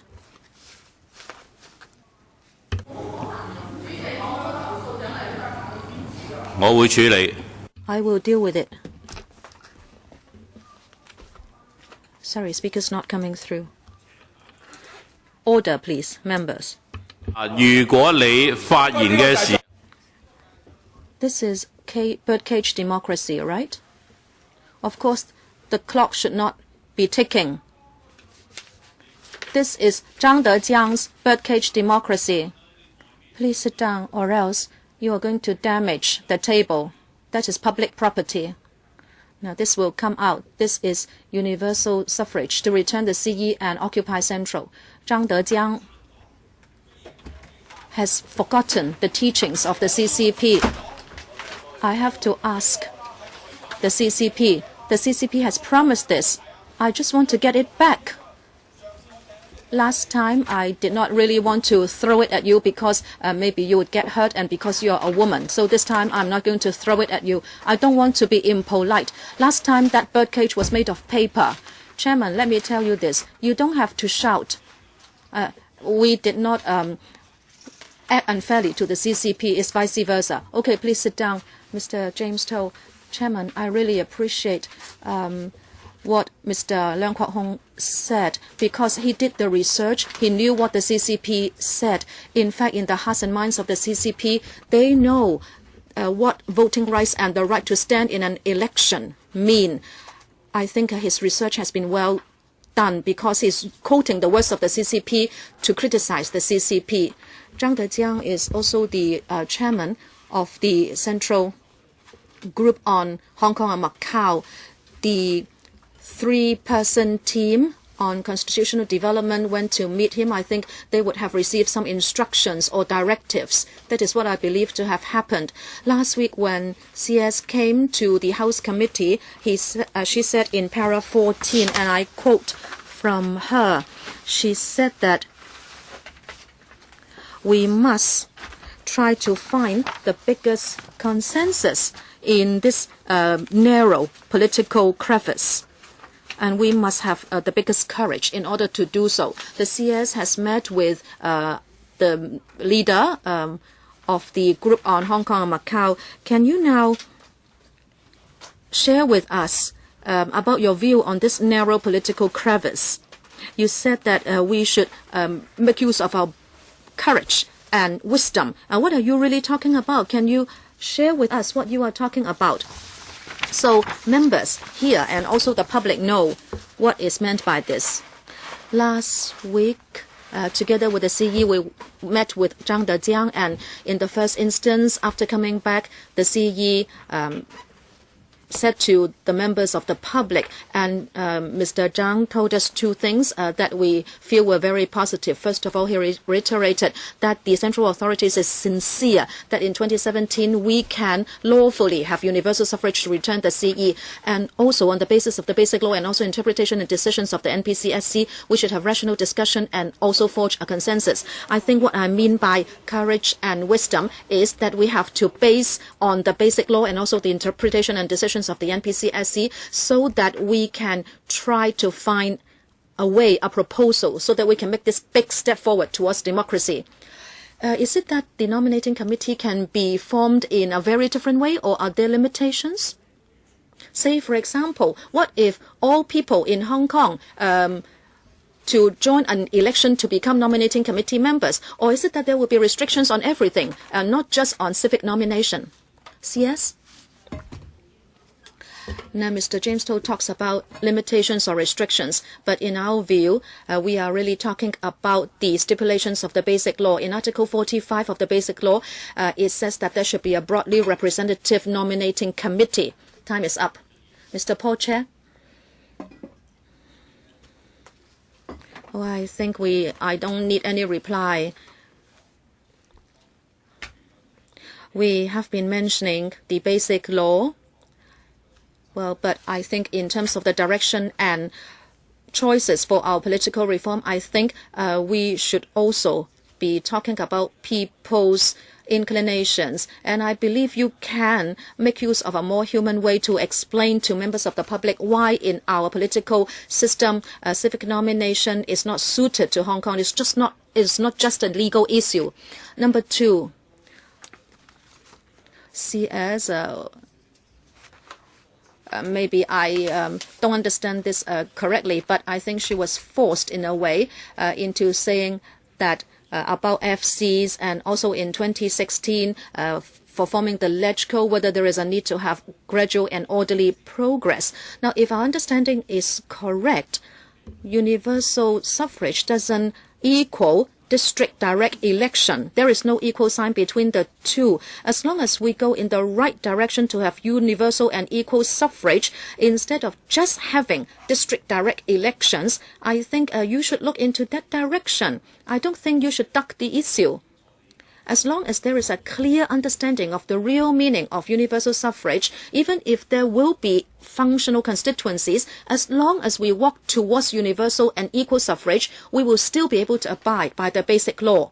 Number three, the general criticism is that this report and also the CE's report have already closed the door to amending Annex 2 for 2016. But if I may refer to Para 16 of the CE's report, I think there is some confusion. First of all, he said that he is of the view that there is a need to amend the method for selecting the CE in 2017, but he doesn't say who thinks there is a need. And then he goes on to say that Annex 2 to the Basic Law concerning the method for forming the LegCo in 2016 need not be amended.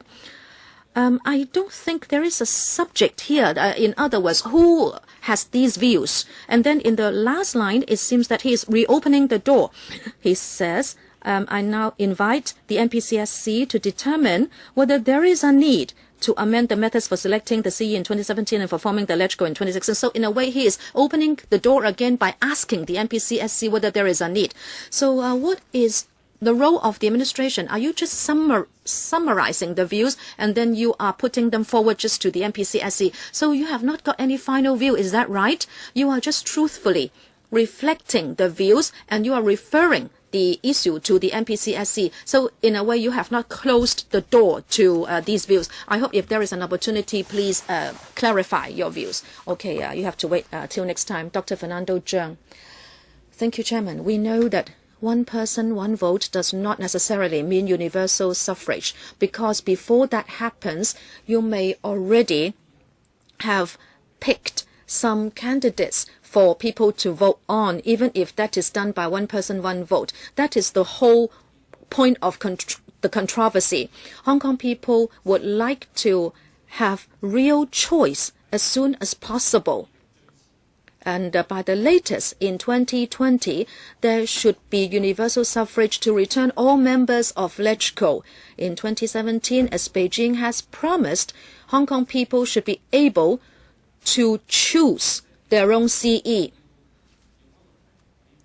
And of course, we have the nominating committee, which will be controlled by Beijing. It is a small circle. Beijing will pick the people who they can trust before the candidates are referred to the public to vote on. That is the controversy. Many young people now lack the patience. We have been walking on this road to democracy for many years, and the young people don't want to wait. They see what we are doing to fight for democracy, and they think that what we are doing is ineffective. They are willing to put themselves forward to take part in civil disobedience actions. They rather face imprisonment or even violence. Officials, you are learned people. You are also very clear about the political systems in really democratic countries. What we are promoting here is not true democracy. You know it in your hearts. You have your own second generation. Look at the young people of Hong Kong. They are trying to fight for Hong Kong people true democracy. They are going to engage in a major conflict which will be suppressed by you. Ms. CS, how can you be accountable to the next generation? You are helping the ruling power in Beijing to block our fight for democracy. How can you be accountable to our young people? CS, the 3-person team for political reform knows we have a heavy duty. Through our work, we have to allow Hong Kong's democratic process to make another major step so that about 5 million eligible voters in Hong Kong will be able to cast their vote in the next CE election. They will no longer be bystanders, but direct participants. They can use the vote in their hands to return the next CE. Okay, because of time constraint, that's the end to this session. I'd like to thank the CS, the S4J, and also the SCMA for attending the meeting. Now let's go into the next item, item 3 on the agenda. Now we'd like to invite the administration and also the relevant deputations to come in.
哦，好。我哋呢項議程呢 This is the item on the third report of the Hong Kong Special Administrative Region under the United Nations Convention on the Elimination of All Forms of Discrimination Against Women. We have two papers that have been sent to members. We have invited 28 deputations and individuals to this meeting to express their views. First, I'd like to remind deputations and individuals that if you like to listen more clearly, you can wear the earpiece. Channel 0 is the floor, Channel 1 is Cantonese, Channel 2 English, and Channel 3 is Putonghua. In a moment, I will be inviting the deputations and individuals to speak, and each will have not more than 3 minutes. Once the 3 minutes are over, a bell will sound, and you will have to wrap up whatever you are saying as soon as possible. If you have written submissions that have not been given to us, we welcome that you give us a copy. I'd like to remind you also that your oral remarks at this meeting will not be covered or exempted by the Legislative Council Powers and Privileges Ordinance.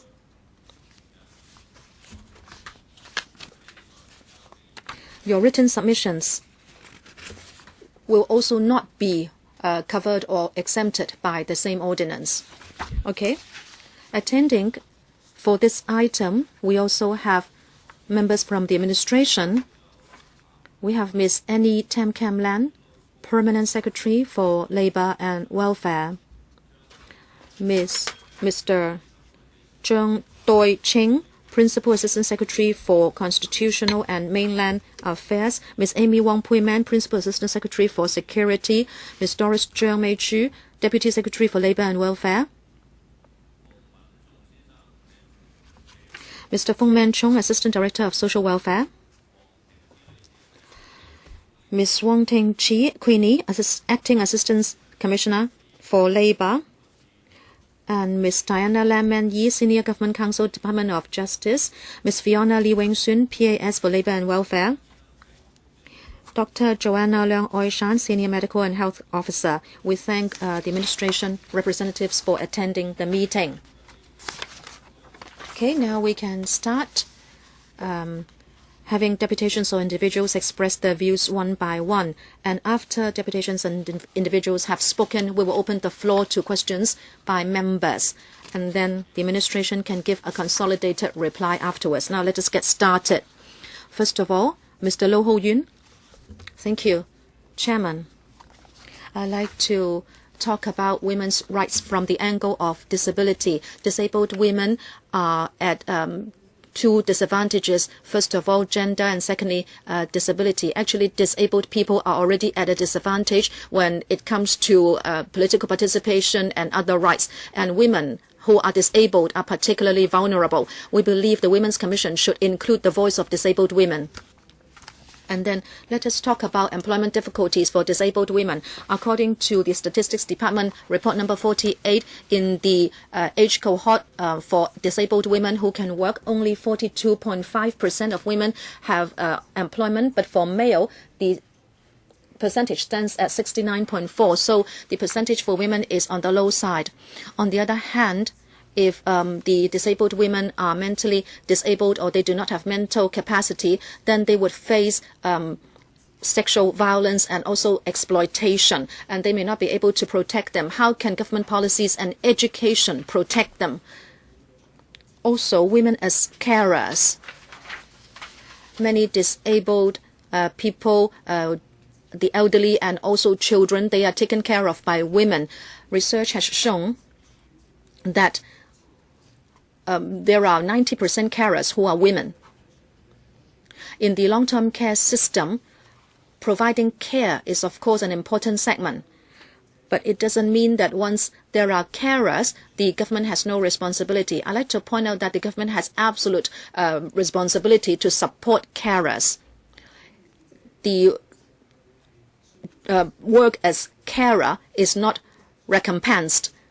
And women who are in this capacity are subordinated to other people, and they do not have economic autonomy, and therefore there is overlooking of protection for them in terms of their family status. And I like to make the following proposals. Number one, service support. If we have to take care of disabled people or people who need long-term care, I think there should be respite care for carers who can get some reprieve. And so carers will also have time to pursue their own interest. Secondly, economic support. We are talking about an allowance for carers. We understand there will be allowance for carers for elderly people, but there is yet no allowance for carers for the disabled. Number three, employment support. I hope the government can provide care holidays and also flexible hours for carers of the disabled. And sitting next to me is an EOC representative. With regard to the discrimination ordinances, I think there should be a review, and there should be a consolidated review on especially the discrimination against family status. Number two, Mr. Ferrick Chu Chong-man from the EOC. Well, we have submitted some paper. I won't go into details because the scope covered is too extensive. I would just like to highlight 4 points in relation to legislation. First point, we understand the administration is proposing to amend the legislation so customers could not sexually harass service providers.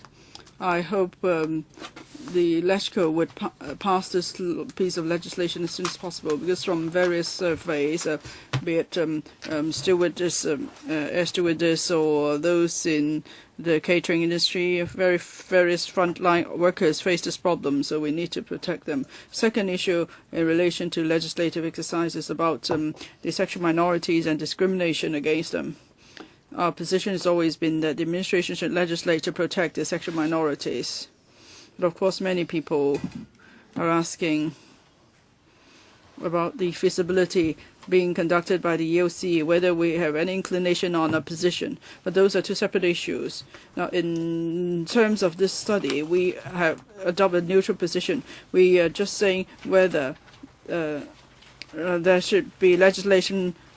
So, and in setting this subject, there's no bias involved. So we hope the administration will look into that. Third point about legislation, age discrimination, especially in the workplace and the employment market. Usually women are more affected, especially older women. The chances of staying in the employment market are lower, and also they earn less than men. If there is protection against age discrimination, that may help women to some extent. In particular, might help their retirement protection. Fourth point, also to do with legislation. We often hear complaints that in the MTR, in public transport, or in shopping malls, there's people taking photos or videos of women under the skirt, and that's actually a kind of crime, and so we support any amendments to criminalize such behavior.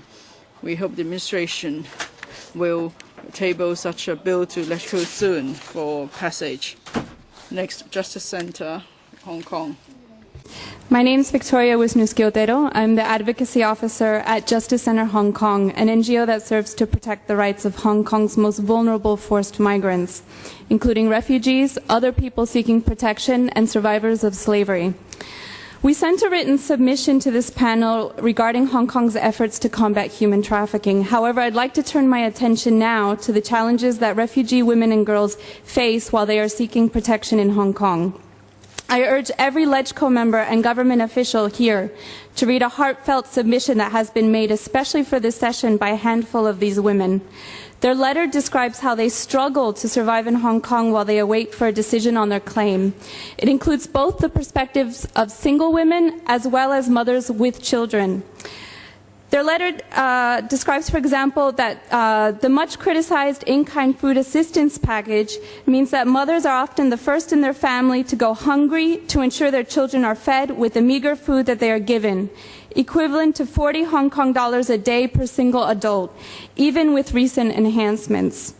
They discuss how the extremely low housing allowance puts these women in precarious accommodation and can force them into uncomfortable situations that can even pose security risks, such as being forced to share a room with male strangers for lack of other options. Many of these women are themselves survivors of sexual and gender-based violence experienced in their home countries.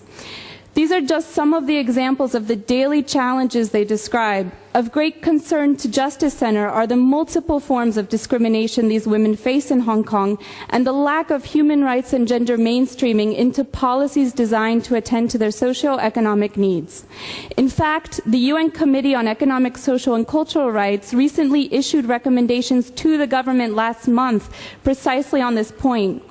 For this reason, we urgently request that the government reevaluate the humanitarian assistance package before the next tender. There are many inefficiencies in the current program that waste resources and are undignified for refugees. It's a lose-lose situation. Many civil society groups have proposed alternative solutions that have been proven to work in other country contexts, such as moving to a cash transfer or at least a voucher system for food. Obviously, what would make an even bigger difference would be to allow refugees to be self-reliant in the first place. To conclude, in their letter to you all, the women know we want people in Hong Kong to accept us as human beings like anyone else. Sometimes we are speechless because we feel that whatever we say, no one wants to listen. We urge the government not to neglect the rights of these refugee women and girls. Thank you for your time. Next, Ms. Lam Yok Hwa. Thank you. I'm from the Sha Tin Women's Association. We have served our district for more than 4 decades. We'd just like to share with you the views of the community. Now, we need to improve the health of women, and we need to enhance the use of resources. There are 41 public hospitals in 7 hospital clusters. But then it's always been said that there's not an even distribution of resources among the clusters, and there is different waiting time for services, hospital services in different clusters. For example, in Tin East, the waiting time is 2.5 years for new cases. But then in the Island East cluster, it only takes 6 months. So women live in different districts, but they don't enjoy the same level of healthcare service. And it's hard to accept for women in the NT. Now they only refer cases to other clusters as a solution, but they don't reveal why there is such a huge difference. Let's not talk about the long traveling time for women. It actually adds pressure to the other hospital clusters with this referral system. So when we consider different policies or implement different policies in districts, we must have regard to the affordability and the income level of the residents. For example, in NT, women get lower pay, so relatively they rely more on public healthcare system. Therefore, there should be more resources allocated to these places to meet the needs of women. Now, the Department of Health is now in charge of 3 health centers and mother and child centers. These centers provide health education service and some examination services. I hope the opening hours could be extended. And then there are over 30 centers in the territory, so all these centers should be accessible to women. I think now there's only just 1 day during a certain period services are provided to women, but that actually would not meet the needs of women. For health, the health status and the mental health status women, we are also concerned about it. I think the government could work with local women's groups. Together we could have check-up services or other talks so to help the low-income women, because low-income women may not be able to afford body checks. And with physical checkups, and we could identify problems at an early stage. We don't have to wait the diseases to degenerate. Now, of course, the average lifespan of women has grown longer, so there will be an increasing demand for healthcare services by women. If we are able to have early identification of diseases involving women, and then we could have outpatient services for them or health center service for them. That will certainly help to reduce the burden on our healthcare expenditure. Thank you. Next, Ms. Leung Fu Wing. Thank you, Mr. Chairman. I represent the Kowloon Federation of Associations.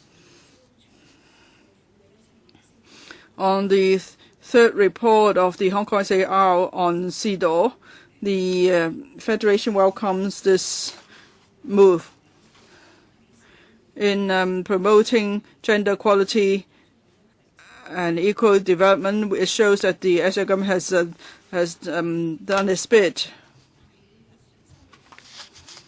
And also, women may encounter various forms of discrimination in the day-to-day life. And this report shows that Hong Kong, we are an open and free society, and there's equality. The SL government tries its best to maintain gender equality.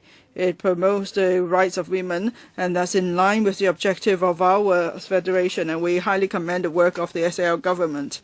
On formulating a policy for women, we hope the administration will pay attention to the health of women. We have 3 suggestions. 1, on the health of women, we suggest the administration make reference to the experience overseas. Then there should be a cervical cancer immunization program for women. This should be part of our recurrent expenditure, so we could provide cheaper immunization program to women. And there should be more free or cheap cervical smear services. And also there should be checkup on breast cancer. This will encourage women to take regular checks and reduce the chance of disease. We should also encourage businesses to extend the maternity leave period on their own volition. This is to promote fertility and child rearing.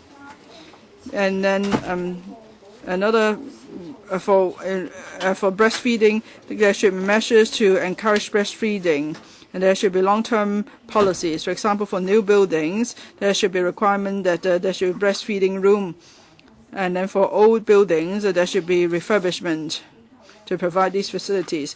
And then private organizations should be encouraged to provide slots for women who return to work after maternity leave, so they could make available the breast milk for their children. And also there is a serious shortage of child care places. We hope the administration will provide enough resources. There should be more resources to improve the child care services and the number of places. There should be flexible service hours so that we could further release potential of women in the labor market. Thank you. Thank you. I represent the Tuen Mun District Women's Association. I'm Wong Pen. I'd like to make a number of points. First, about promoting women's education. There should be improvement to the mileage capacity mileage program, and then the threshold should be lower. So if women earn below a certain level, then there could be full remission of their fees. And then the procedure to apply for fee remission should be simplified. So the people need only sign an undertaking, and then they could get a grant. Or there should be grants given to organizations providing courses in hiring tutors that will help to relieve the burden on these organizations. And there should be a dedicated fund so women leaders could conduct overseas study visits in the mainland and other places. It will help to promote the women's movement. And then on education, there should be enhancement of the voucher scheme for full day kindergartens, and there should be 15 years of free education. This will help to reduce the burden of parents. It will also encourage more people to have children. and there should be access to equal access to education for ethnic minorities or type 2 children. Now we have to see whether there's equality. And then in promoting women's employment, there should be various measures to give support to women in the workplace.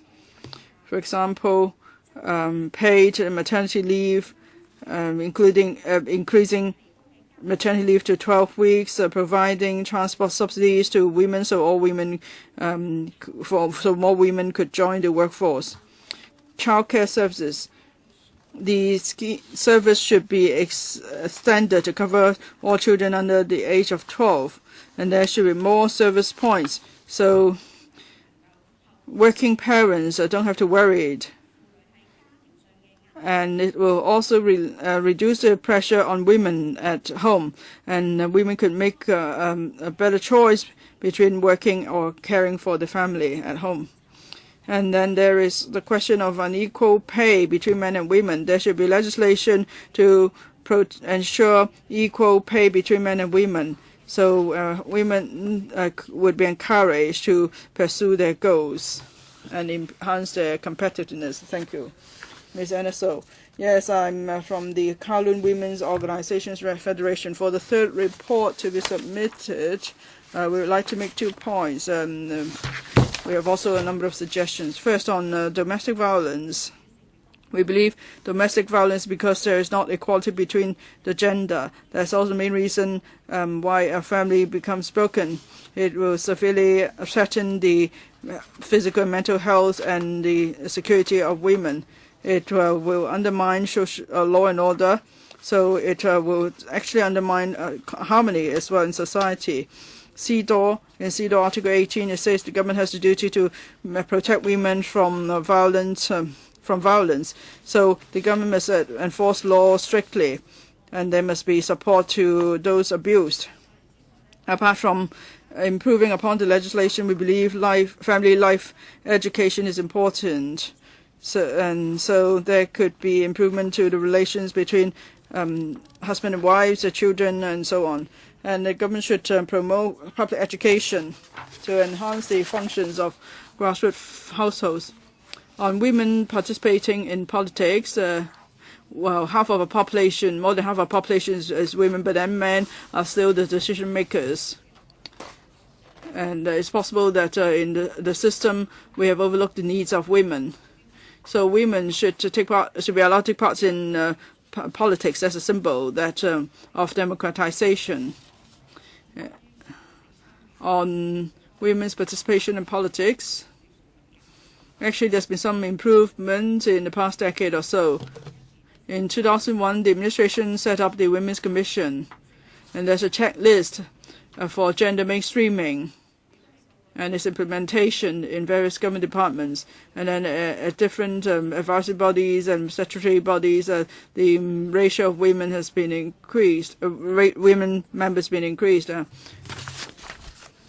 Now, we should enhance. We have some suggestions to make 6 in actually. First, the government should have a comprehensive policy for women. They should bring in gender mainstreaming, and for the 18 district councils, the role played by the coordinator of gender mainstreaming should be enhanced. That's the first point. Second point, we have to increase the participation of women. More women should be allowed to have their voice heard. And then on legislation against discrimination at the workplace. Now there are more and more women taking part in economic activities, and discrimination at the workplace is becoming more of an issue. We have actually commissioned a body to do a telephone survey for us. It's actually a questionnaire survey, 511. Now, it's about whether women are willing to have children. And it's found that women find that if they have children, it may affect their performance at work. And some women therefore choose to stop working. I'm running out of time, but we have given you a written submission. Yes, we are aware of that. Thank you. Next, Ms. Amy Chen. Yes, I'm from Hong Kong Women's Union. we have done a comparison of the situation involving women in Hong Kong, mainland, and other nearby places. Yes, the situation has improved, but still 17 years into reunification, there's still a lot of problems. In 2001, the Women's Commission was set up, but it's just an advisory body. It's not an independent department, so its suggestions are not legally binding. And they're just $2 million for its grant, and $100,000 or so to women's groups. So it's not enough to promote the development of women. In December 2011, the Women's Commission published the objective for women's development, but it will rely on individual government departments to take part on a voluntary basis. There is limited progress. There is not an independent agency or government in the government to formulate women's policy to deal with issues like women's poverty and employment, and there is no funding either. So it's up to organizations in the community to fight for the rights of women. There is not a central system within the government. The administration should upgrade the status of Women's Commission so it's one of the central bodies. It could then formulate policies and a time frame too. And then there will be more commitment to promoting women's development at the workplace. And then every year there should be objectives and indicators set, and also time frame set. And then for issues involving women, this should be included in the overall blueprint of the government. For example, shouldn't there be an indicator on the promotion of women's employment, and what about eliminating poverty among women and so on? So there should be indicators, and there should be a time frame. And then women should have more representation in the process of decision making. And then on the poverty involving women, there should be a complete review. Now there are figures of children or elderly in poverty, but not figures for women in poverty. So we should also have such figures. And then the in terms of the spending on women, this should be part of the budget, and there should be increase in funding for women's promotion every year. In terms of women's rights, the administration should take care about these, and then we should pay attention to the rights of women in education, employment, and so on. There should be funding for to support local women's groups. Next, Ms. Chung Kwen Chen. Thank you, Mr. Chairman. I speak on behalf of the Hong Kong Women Development Association. Well, in the policy address, it is said that we should promote family-friendly policies. I think we should look at the views of the employees, and we should also look at the circumstances of the employers so as to introduce the relevant initiatives. But then the Hong Kong government acts like a observer, a bystander. If we just work along such an approach, I don't think it will be extended to the private market. In the report, it is admitted that the awareness as well as the prevalence of such policies are on the low side. The female members of the society have to work under a lot of pressure, both in terms of family duties as well as their employment needs. So a lot of people have given up the idea of raising a family. So I think if we have a family-friendly policy, then more people would consider giving birth to children. I think we need to work more in relation to the related policies, say, for example, flexi working hours, providing a place for nursing mothers. And I think we need to step up our liaison with the stakeholders, and we should introduce the relevant policies so that the relevant women employees can have a lifestyle that is amenable to their needs. And then for the working female, for the benefits that they enjoy, I think they are less favorable than their Asian counterparts. we've only got 10 weeks of maternity leave, and our pay is also lower. On the mainland, 14 weeks, Singapore, 16 weeks in terms of the maternity leave. And then they also get 100% of their usual pay while they are on maternity leave. But in the report, it is said that the employment ordinance is already providing adequate benefits, and in the light of widespread consultation and formulated in the light of the actual circumstances. So the administration is not going to enhance the protection as well as the benefits for the women on maternity leave. Earlier on, the government would like to legislate for having 3 days for husbands to go on leave while their wives are giving birth. So we have been trying hard to fight for the completion of the legislative process, but we failed. We, the Hong Kong Women Development Association Limited, would like to see an extension of the maternity leave to 12 weeks, and then we should be entitled to full pay as usual. And then we should have 5 days for the fraternity leave, just like the civil servants. Thank you. Next, Yang Chi Hong. I'm a victim of family violence. I think the government hasn't given us adequate support. We have been asking for help, but then relevant departments haven't given us enough assistance. I am a classic example. In year 2001, as a result of family violence, I gave up my share in the joint ownership of a property. I would like to address my housing need. It was urgent, and then I was given assistance in applying for conditional tenancy. That was what I should have been referred to, but the social worker didn't help me in that regard. I tried to get some help over the telephone. She asked me where I'm from. And then I said I'm a Hong Kong citizen. And then she said that I should approach my friends and family members for help. And then she just hung up. I felt entirely hopeless and helpless, and I was suicidal at the moment.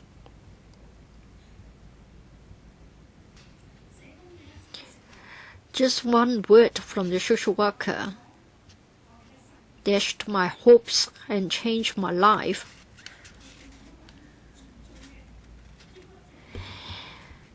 I have become seriously depressed. I have to take medicine on a long-term basis, and I have to go back to the hospital for consultation regularly. I cannot live together with my children because we don't have our own homes. So we have to be separated, and for the past 10 years or so, I've been approaching numerous social workers and lawmakers to help my case, but my case hasn't been addressed seriously. I just want to know whether I have to give up my life before I can attract enough attention to help my family. Would you say that I haven't turned to you for help, and so you are not aware of my case? I want to ask the administration, you have set up so many government departments. For whom are you setting up the departments, and for whom are you providing your service? Thank you. I would like to... I'm Lam Shuk Kwan. I would like to talk about 4 points. First of all, low prosecution figures for family violence cases. A lot of domestic violence cases haven't been exposed as a result of the legal and judicial systems. Lawyers, policemen, and judges have different views from us. So usually they would just leave it to victims to prosecute the abusers. But I don't think in this way the victims will be given adequate support, and as a result, many cases cannot result in convictions. Now,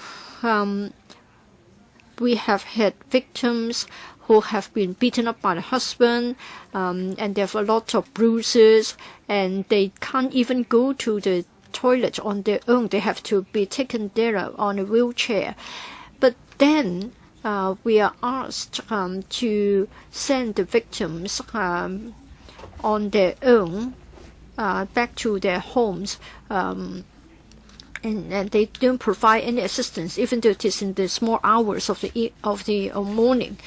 I think we should be given protection in our laws, and we hope that there would be a support scheme for the victims of domestic violence. We have had this case, which took place earlier on in our shelter. There was a victim who had a child of 3 years, and she was 8 months pregnant. And then social worker asked her to find a place to live in. She was requested to do so all the time. And then someone accompanied the victim to go to court, but then that officer knew nothing about the victim's case, so the officer couldn't provide any assistance at all. I think we need to change the mentality of the professionals helping the victims. They know nothing about the gender viewpoint. They have no idea that they should protect the victims. I think we need more resources. Currently, resources are inadequate to protect the victims. Now, this is the third report. It is said that the SWD has already increased the amount of resources to $1.8 billion. But then we have got 61 integrated family service centers. We have also got neighborly help, and they are for the entire territory, not just dedicated to victims of domestic violence. So they are general schemes rather than schemes dedicated to victims of domestic violence. Thank you. Ms. Zhang, I'm a victim of family violence. I would like to comment on the proposal to set up a support scheme for domestic violence victims. I've been referred to a center. I've stayed there for 1 year, and I've been facing a lot of pressure. 1 week into the sheltered home, the Protection of Juvenile and Women Division sent somebody to ask me to find a place to live. My son studies at a university on the mainland. I had a job, $7,000. I had to send money back to support my son. I'm an adult. I suffer from mental illness. I have to go to work. I have to see the doctor. So I've only got $1,500 left, even if I walk to my place of work. I still haven't got enough money left. $2,500 only. Can it make my ends meet? Where can I rent a place to live in? There's one other point that has disappointed me most and has put me under a lot of pressure. The social worker asked me to go back to live with my ex-husband. I was told to move back.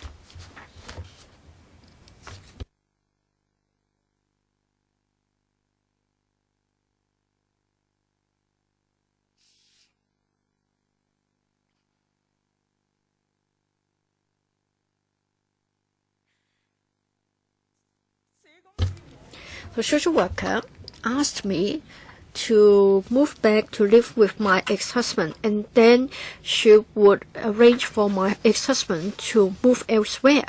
If the social worker could initiate such arrangements, how come that she couldn't have arranged for conditional tenancy for me?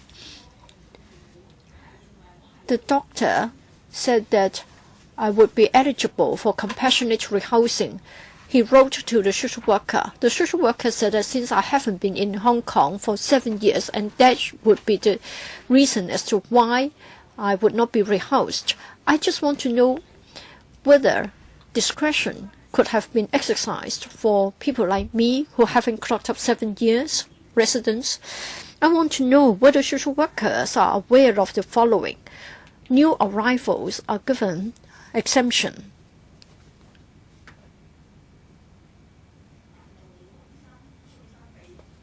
my doctor wrote to the social workers. I want to know whether the doctor's certificate carry any weight. By adopting such an approach, you are breaking my heart. Such an attitude on the part of the department would not be counted as the best service given to us and would not be counted as useful support for us. Thank you. Next, Ms. Wu. I would also like to comment on allocation of resources for dealing with domestic violence. The report has said that there should be appropriate economic support to the victims. I'm also a victim. I've been referred to a shelter home. In the beginning, I was in good mental state. 6 months later, I was rehoused. I've asked for exemption from the 7-year residence rule so as to get CSSA. The request was turned down, and then I was given a unit. Then I was only given $4,500 for removal and to get some items. What could I get? Rice cooker, gas, heat, fan, electric fan, etc. What about the rest? What about the bed and other furniture? I should try to get it from others. And even if somebody could give me second-hand items, I had to pay for the transportation. At that time, it was summertime, and I tried to get an electrical fan.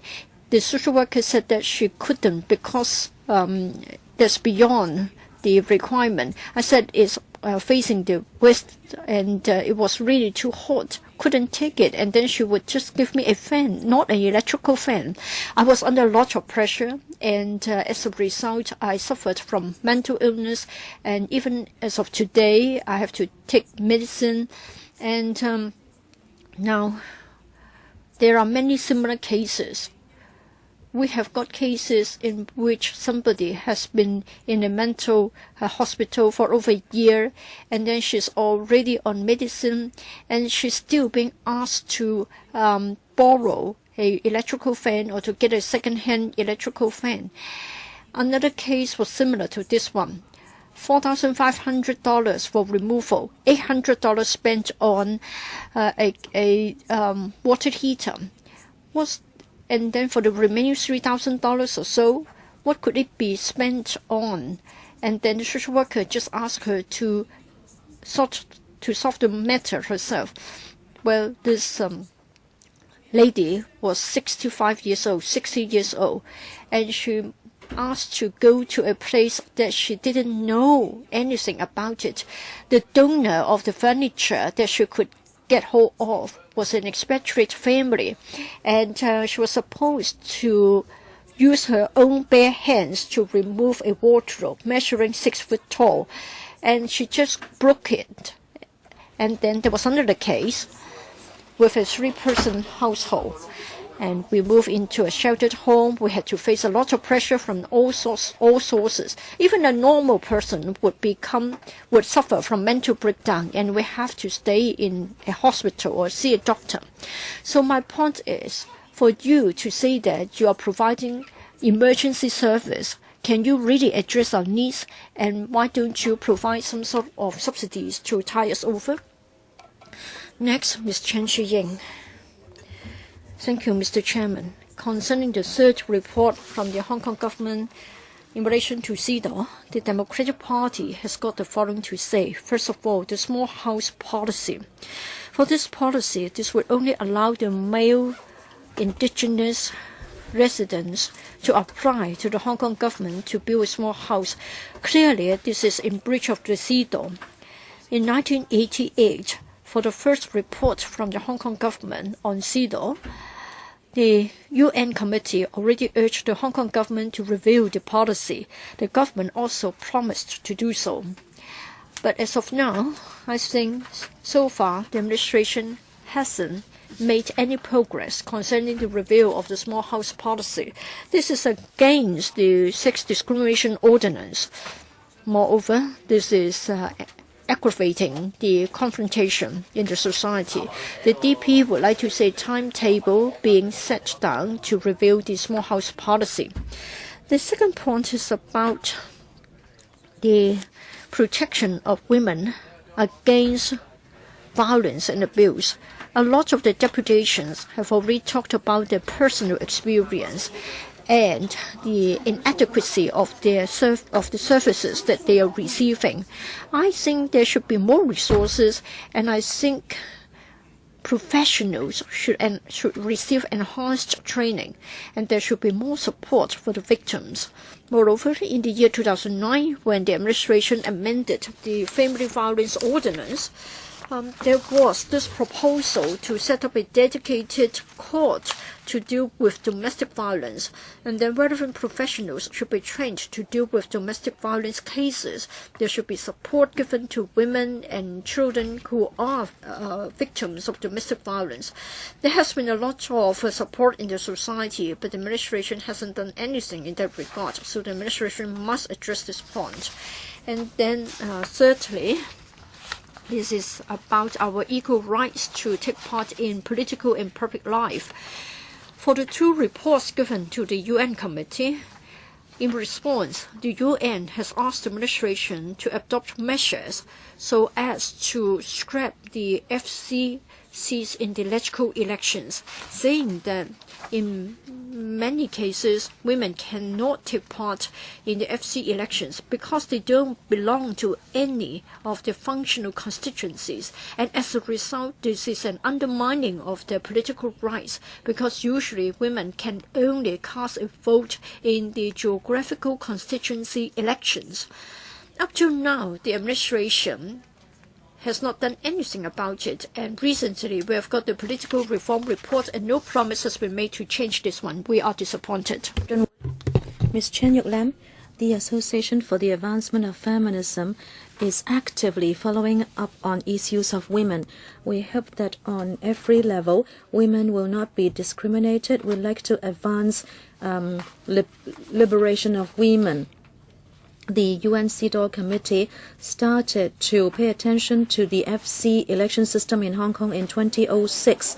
It says clearly that there will be indirect discrimination caused to women because of FC elections, so that there will not be equal participation for women in politics. The UN standard is such that by 2020, there should be at least 30% of women participating in politics, but Hong Kong has never achieved that standard. Up till now, the administration has no specific plans to make sure that the different advisory bodies and councils to achieve that standard. And there is no serious discussion from the point of view of gender mainstreaming. The association has always asked for abolition of FCs, and also there should not be any deprivation of women's right to nominate candidates. And also in Hong Kong, there are 800,000 homemakers, and they cannot participate in FC elections. There is a structural barriers for women to take part in politics, and also the split voting system also strengthened monopoly by the privileged. This time around, there are not even 16% of LegCo members who are female, and also from direct elections in districts, 57% only, and it is even worse for functional constituencies. There are 56% of women participation only, and also in terms of women poverty and also retirement protection, FC members have stood in the way. Therefore, this association and another organization have asked for abolition of FCs, and the CS4A, when she released the report on the consultation document of political system in Hong Kong, it is said that Hong Kong people would not like to have any changes to the LegCo election method. I think she has paid no attention to the women's rights. I think there is no women perspective or elderly-friendly and women-friendly policies in Hong Kong. Many of the policies are not addressing the needs of women. Look at our central systems. In 2001, in order to implement the CEDAW, the Women's Commission was set up. It is said that it would be the central organization to coordinate women matters. After many years of operation, the Women's Commission lacks independence and there is no transparency in the appointment of members. The composition cannot represent the different types of women in Hong Kong, like ethnic minorities, homemakers, and LGBTI. And it is not possible that we will have gender mainstreaming in our policies. We urge the administration to subsume the Women's Commission directly under the CS4A and for it to be given enough resources for it to monitor the implementation of CEDAW by government. Of domestic workers. Thank you. The Progressive Labor Union of Domestic Workers would like to talk about the situation about the migrants domestic workers to improve vulnerable groups' access to justice.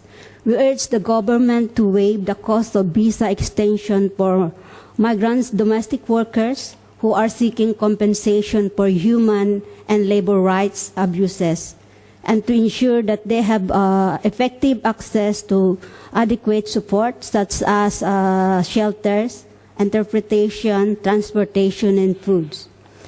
At all stages of redress, including the conciliation process of the Labor Department, we urge the government to review labor tribunals' claim adjudication process to ensure no migrants domestic workers are pressured to settle.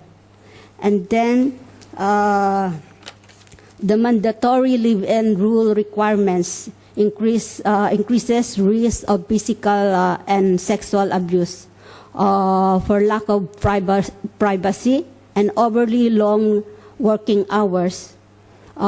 We urge the government to allow live-out arrangement subject to employment negotiation between the parties. Thank you. Indonesia Immigrant Workers Union. Thank you, Mr. Chairman. I'm from Indonesian Migrant Workers Union. Would like to introduce to you about Wiwin.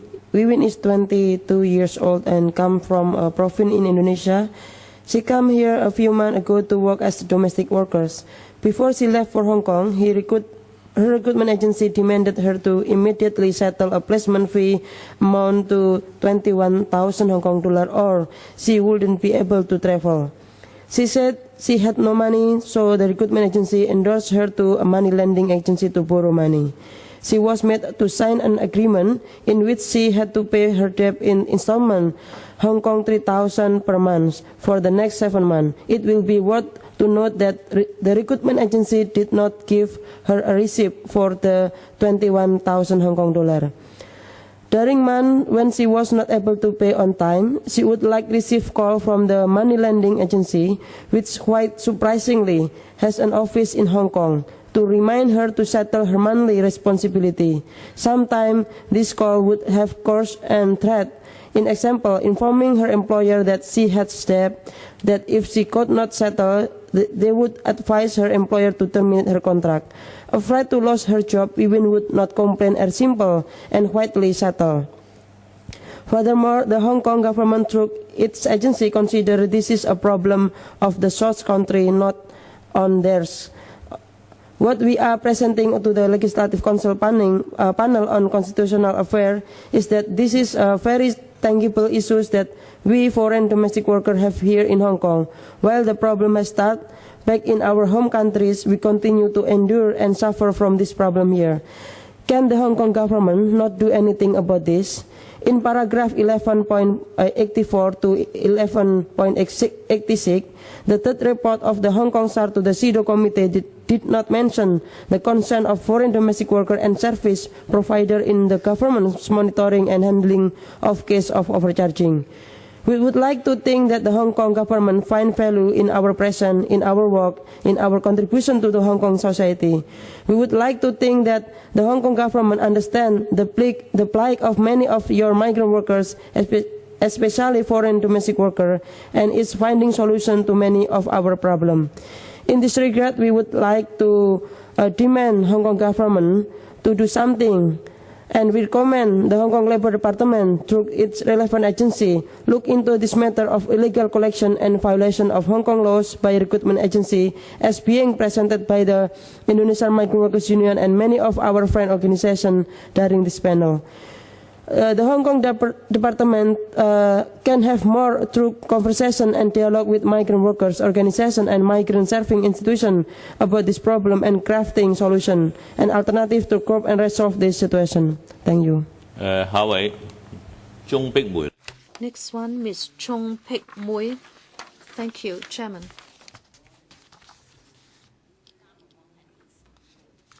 We work as hourly rated domestic workers. We come here every year to talk about our aspirations, but it seems the government neglects and also discriminates against our work.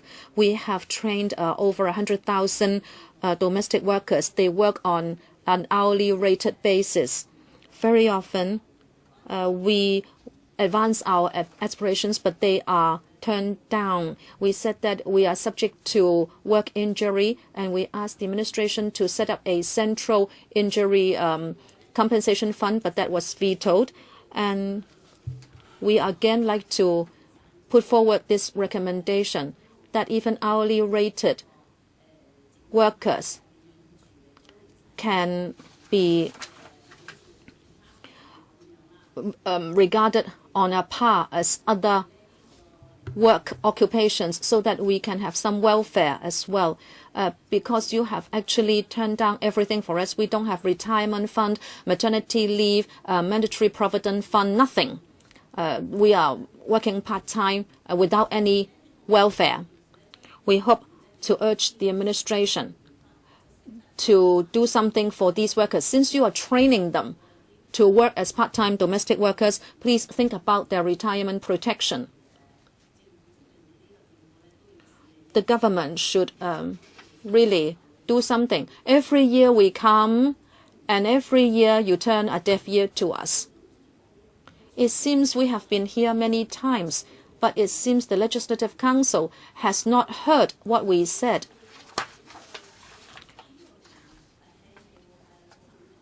Sometimes the LegCo can be very sensitive to certain issues, but whatever we say, we part-time domestic workers say, it seems you have not heard us at all. I hope the government will face up to this particular occupation.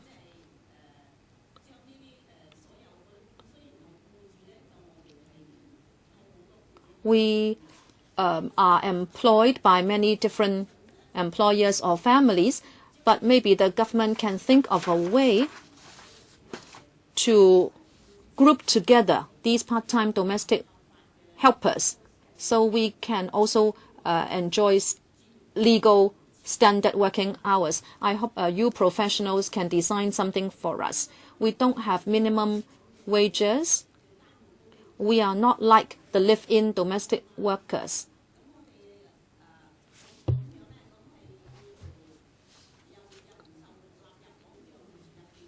And we are not subject to any protection. I hope we can have some dignity and employment benefits. I hope the government will improve employment benefits for part-time domestic workers. Next, Ms. Wong Siu-Woon. Thank you. I'm from the Women Affairs Committee, Hong Kong Confederation of Trade Unions. We have always been concerned about employment for grassroots women. I'm very happy that we are having a hearing on CEDAW. I'm sure the government takes this UN report seriously. The report does truthfully reflect the situation of women in employment. Actually, women in employment are faced with many barriers, and government policies just cannot prevent such barriers from affecting women in economic activity. On the contrary, your policies help to stereotype women as if, for example, women are born carers, that without any conditions they should take up family responsibility, and therefore you do not provide any nursery care, which in itself is a barrier to women who want to take part in economic activities. The government has also talked about population policies, saying that you like to release the labor of women. But aren't women already working? They work by doing household chores. It is just that it is uncompensated. If you think that uncompensated work in the family is not valuable, then you are negating the contribution of women. In fact, you are blind to these very old concepts in viewing women who work in the family. I think women are facing a quandary as to whether they should stay at home or work in society. Now, I wouldn't like to repeat too many policies. Let me just concentrate on 2 points. There is serious shortage of childcare service. In the policy address this year, it is said that they should step up childcare service, that there should be a bigger quota, etc. For example, for children from 0 to 2 years old, the number of places should be advanced from 600 odd to 700 odd. But then it's such a small number, even if 700, and also the hours are not flexible. Many women would like to work on a long-term basis in order to help family expenses, but then the childcare service just cannot give them the support so that they can work on a full-time job. Many women have to look after their children, so they cannot work. And then when their children are grown, they would like to work, but then again, there are not too many holidays, so they again have to resign. So how can you make sure that women have equal opportunity to take part in economic activities? And also, the administration has said that the community nannies will be boosted from taking care of children from 0 to 6 years old to children from 0 to 9 years old. I think you are not looking at the rights of women. Volunteers may be providing childcare services at a fee of $18 to $20 per hour, but I think this is also unfair to the volunteers. And also, women participation in employment is just at 60%, but in advanced countries it is 70%, and we are lagging behind. I hope you can review the policy. Next, Federation of Asian Domestic Workers Unions.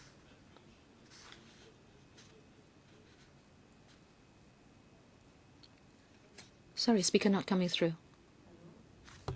It's okay. Good afternoon, Please. everyone. From the Confederation of Asian Domestic Work. That's okay? Okay. Go ahead.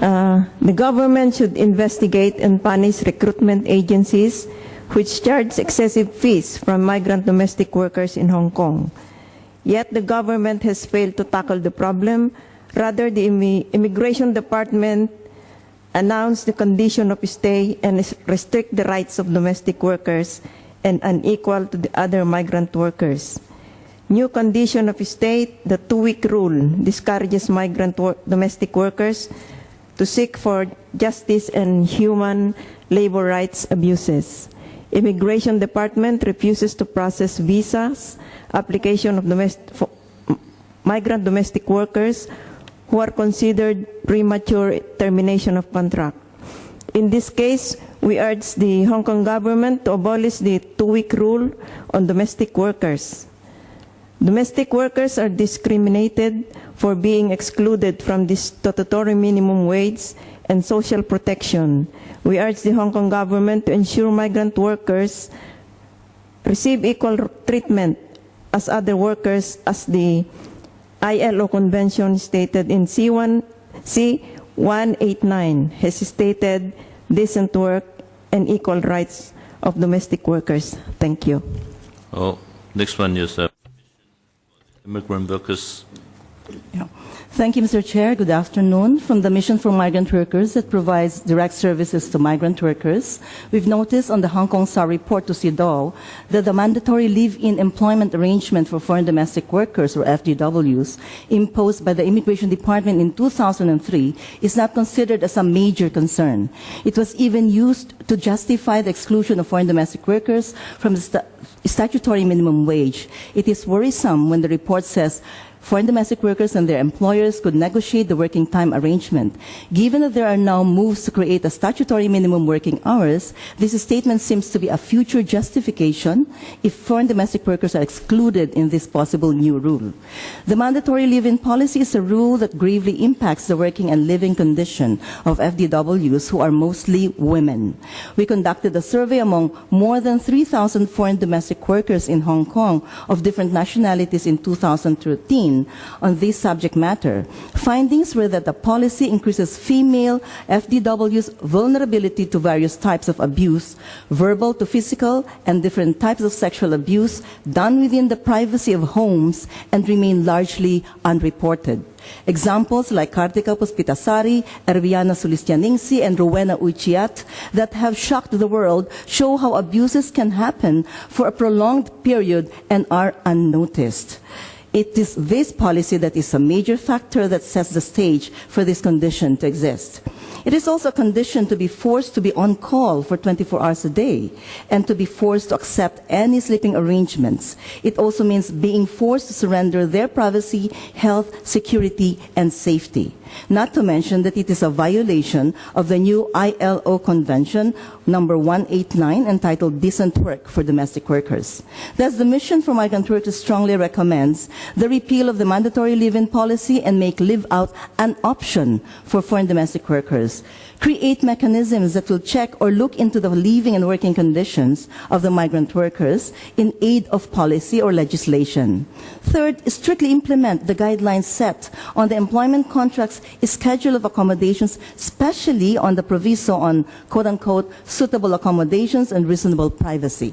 Fourth, provide further moral, financial, and structural support to initiatives that promote understanding and harmony in Hong Kong and the inclusion of all ethnic minorities in all aspects of the Hong Kong society.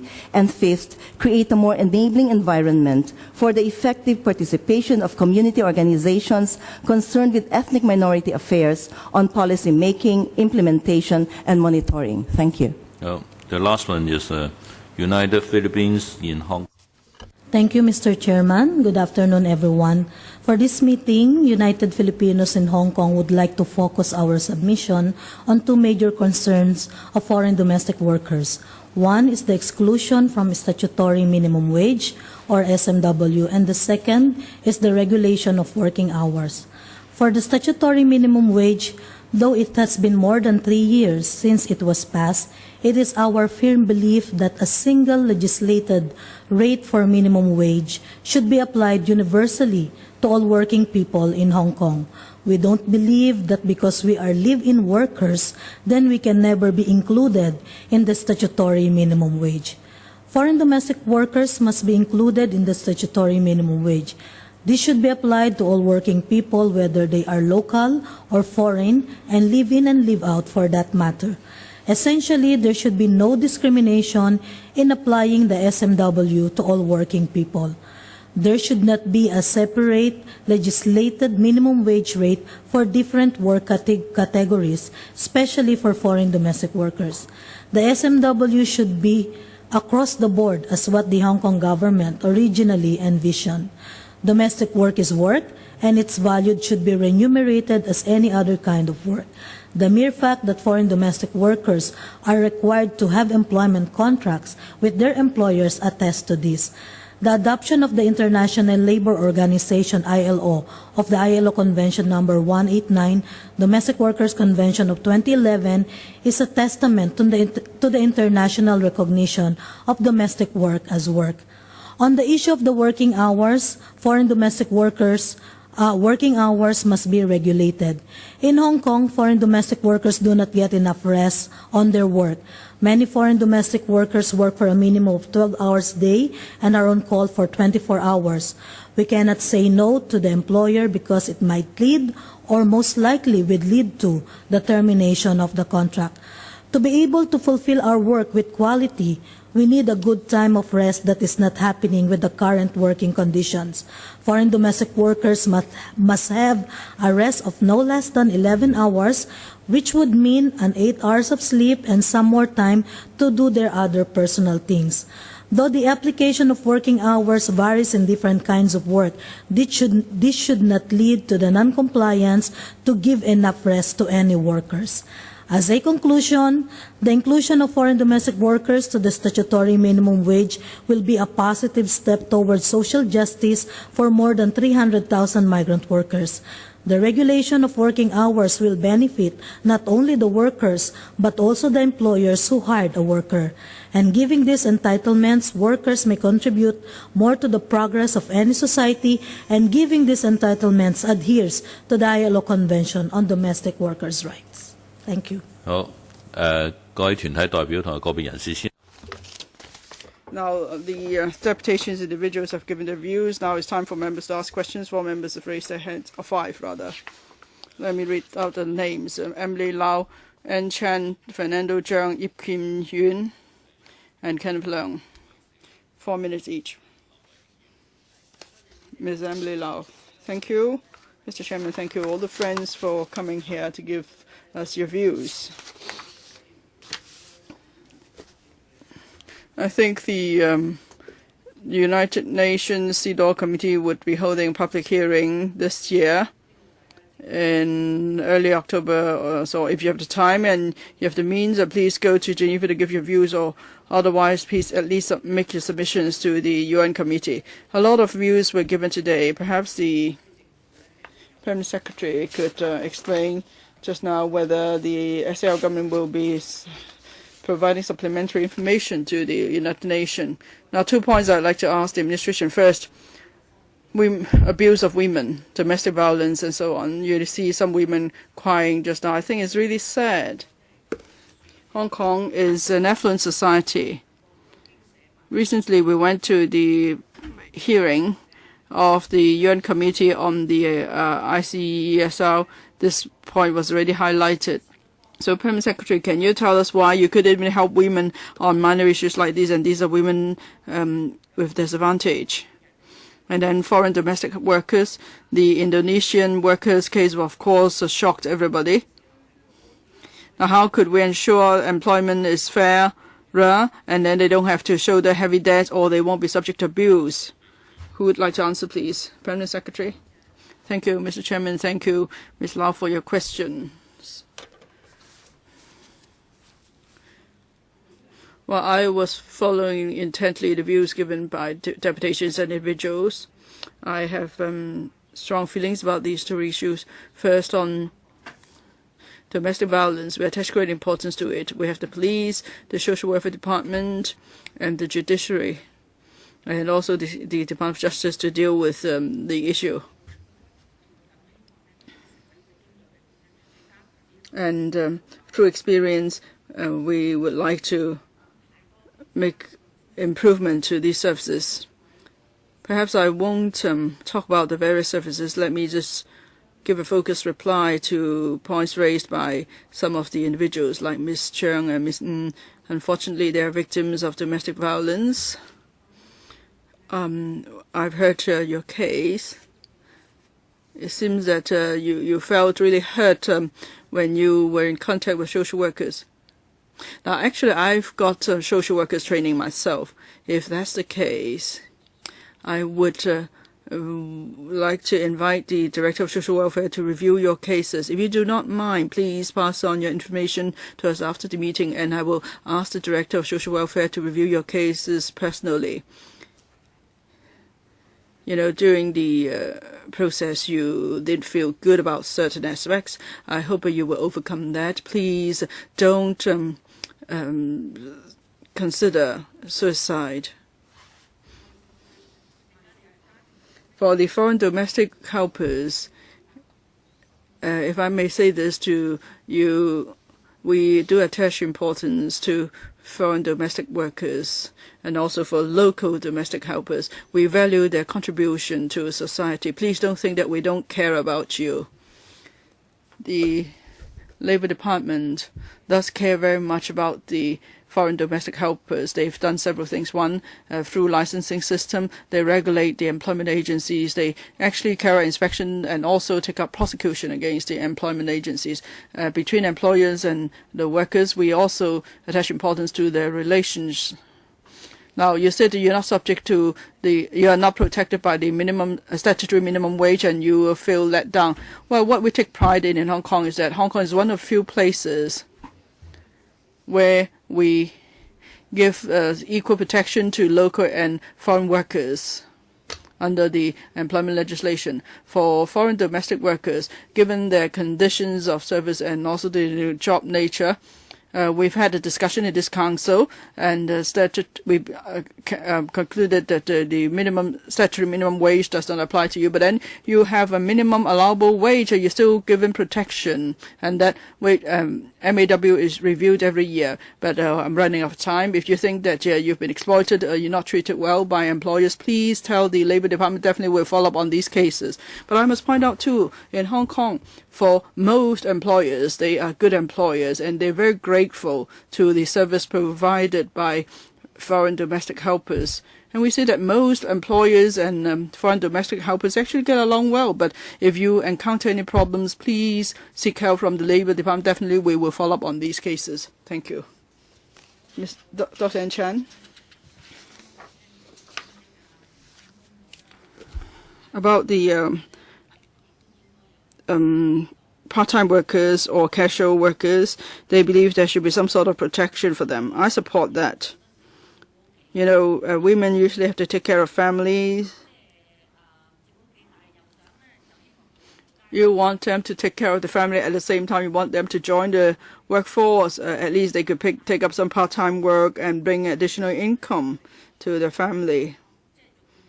But maybe these women just work half a day or less than half a day. But then they're not given any protection as a result. I don't think it's fair. I hope the Labour and Welfare Bureau will look into that. Because for casual workers, mostly these are women taking up part-time work. That's why the DAB fully supports your demand for review on the working conditions of casual workers and on ways to improve upon the social protection system. Just now, we heard also there's a lower participation rate of women in politics. I feel that too. You can see that even in this council. Last year, among 16 members, last term, among 60 members, there were 11 female members. This term, we have 70 LegCo members. Still, we have only 11 women members, right? Yes. So you can see in Hong Kong, there are more women than men among our population. And among registered voters, there are all more women than men also.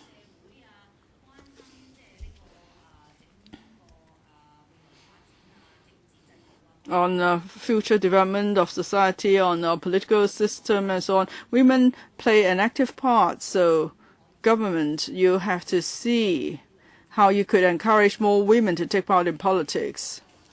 You have to do something concrete. And for the nominating committee, now under discussion, in the context of a constitutional reform, there should be an enhancement of women's participation. Now they're just over 10%. It's not fair. I think women should have at least 35% of participation rate. I mean it. It's not a joke, Mr. Chairman. If I could respond to one of the speakers. You mentioned the paternity leave. Yes, you've been fighting for it for a long time. We've been fighting for it for a long time, too. It's finally at the Labour Advisory Board, they came to an agreement, so there will be 3 days of paternity leave. But then what happened? I think a few days ago, some LegCo members said 3 days not good enough, so we have to send back the proposal. Now they ask for 7 days. Have you heard that? They want 7 days. Well, you have to understand this money is not to be paid by the government. Employers will have to pay for it. You have to get the employers to agree. And it's not just 7 days. They say that now you pay only 4/5 of the pay. No, you should give full pay. But then even for maternity leave, there's only 4/5 pay, not full pay. So how can we ask for full pay for paternity leave? Just take it first. Take this or no. But they say no. They're now going to send a proposal back to the Labour Welfare Advisory Board. So we don't know how much longer we have to wait. So you have to tell them, would you rather take this for now? Or you would just reject it? You want 7 days. Does anyone wish to respond, please? Any response?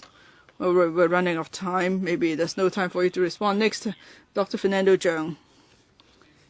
Thank you, Mr. Chairman. I would like to thank the deputations for coming here.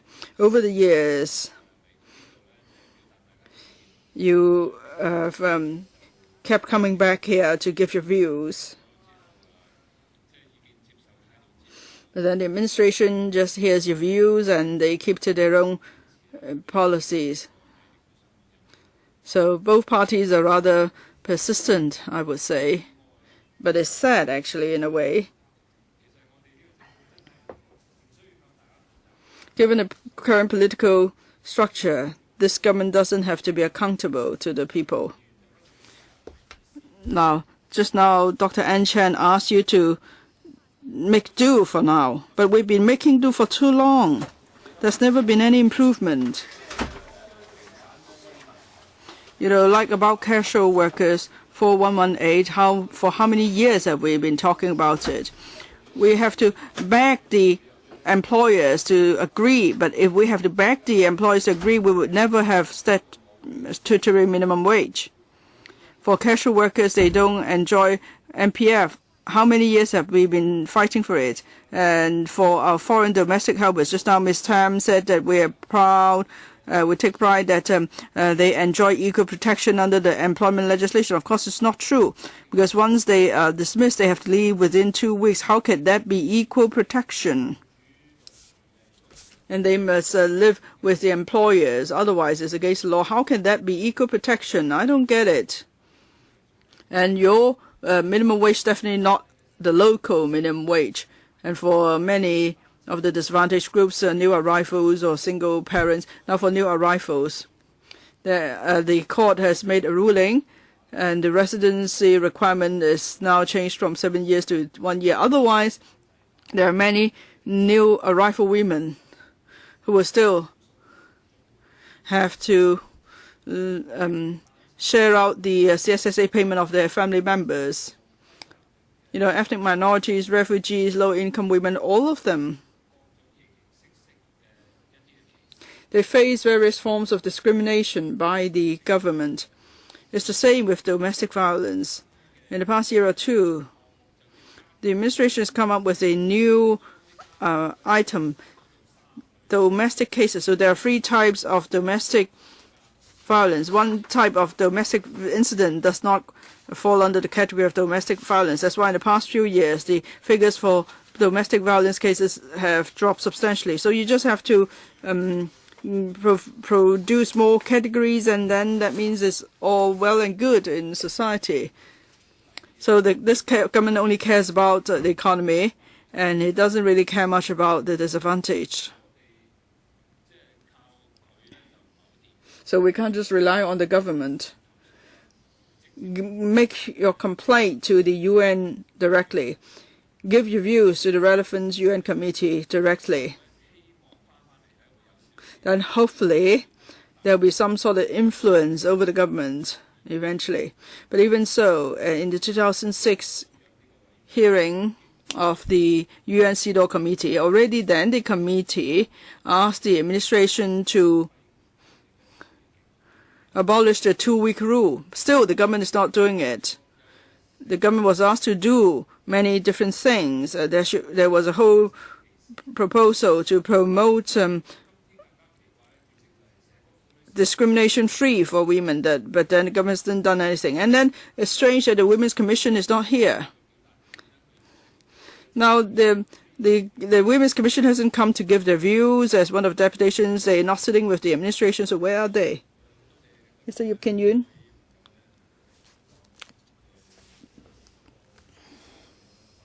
Now, many have come here to give their views. I'm grateful.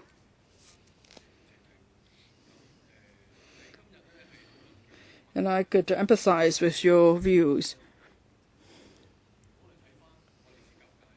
I come from the education sector. If we look at the performance of students, female students actually perform well. They are getting better, and that is an obvious progress. But when it comes to equality in education, at the admission level, in school performance, and so on, we also have to talk about the treatment students receive after they finish their study, say in employment, in life, only then would there be true equality. In terms of family life or employment, we all see the problems. And in this council, we see the problems even in a more pronounced manner.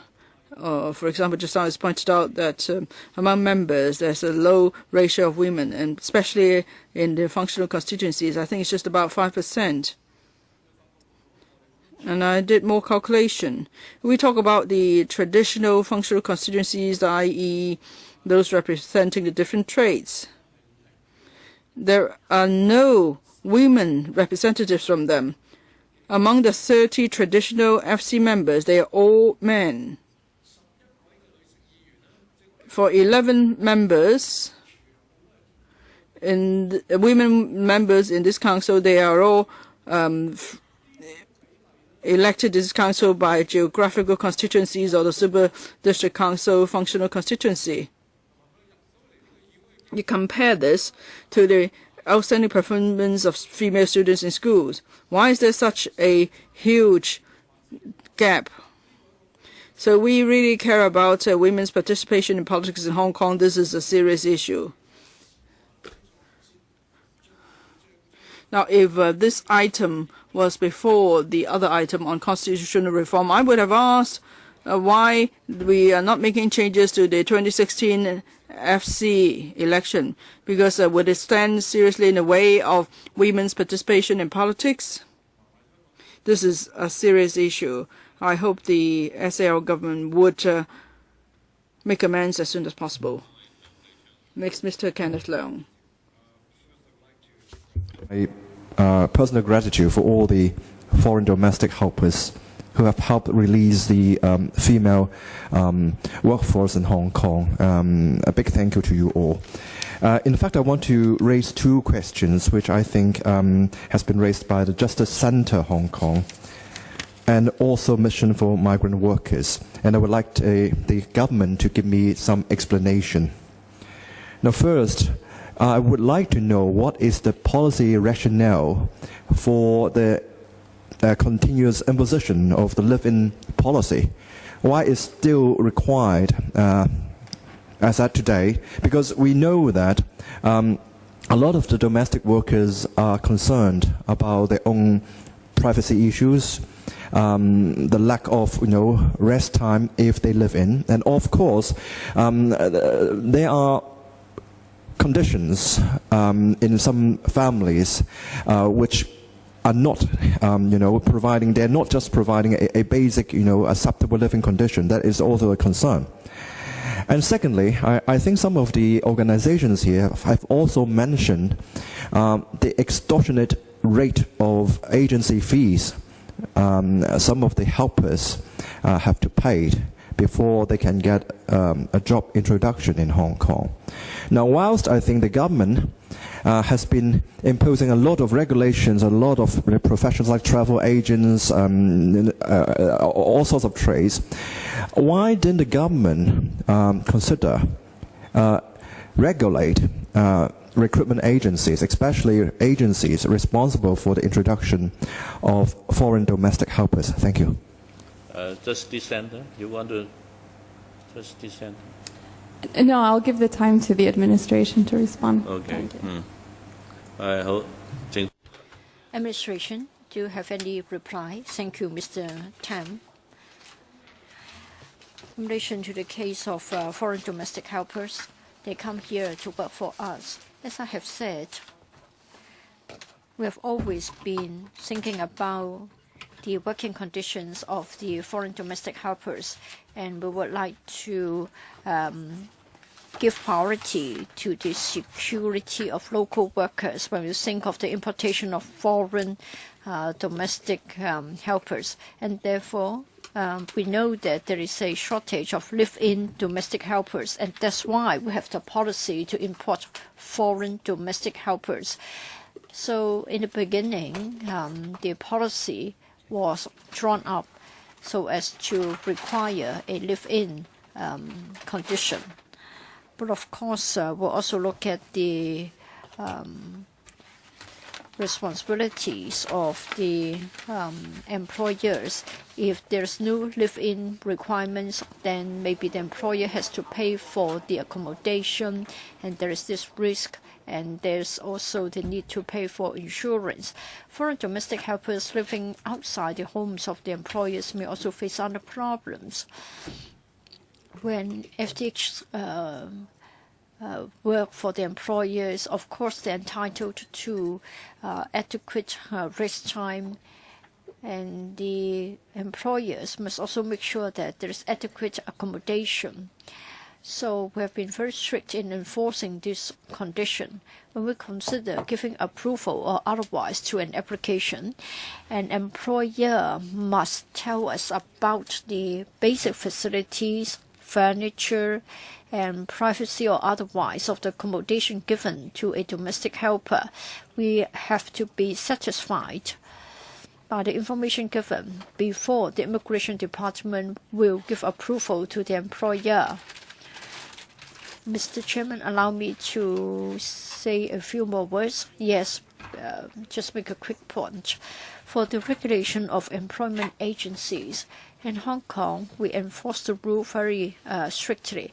That is, no more than 10% of the first month's payment can go towards paying the employment agent. As to whether an employment agent from the home country will charge any fees or not, of course we're concerned about it. But what we can do is to do something about what happens within Hong Kong. The Commissioner of Labour has been liaising with the foreign governments as well as the representatives in Hong Kong on this matter. We've expressed our concern. We hope that they can reduce the level of debt or the level of fees that they have to pay before coming to Hong Kong to work. Thank you. Mr. Raymond Chen, we are here to talk about CEDAW, elimination of all forms of discrimination against women. Whenever we have a discussion of this topic, we find that we have got different forms of discrimination all over Hong Kong. Maybe it would have been better if you haven't been a party to the CEDAW. Now you have this convention. You just try to present a list of figures for us, and you just have a list of initiatives and policies, thinking that with such the elimination will be, the discrimination will be eliminated. Now I just want to focus on two groups of minorities who are disadvantaged. First, the sex minorities. Second, the sex workers. The EOC has spoken. I think they are concerned about legislation against discrimination on sexual orientation. And the UN has been asking for this to be done, but then different excuses have been cited to delay the work. And we have heard about many personal stories of the victims of domestic violence.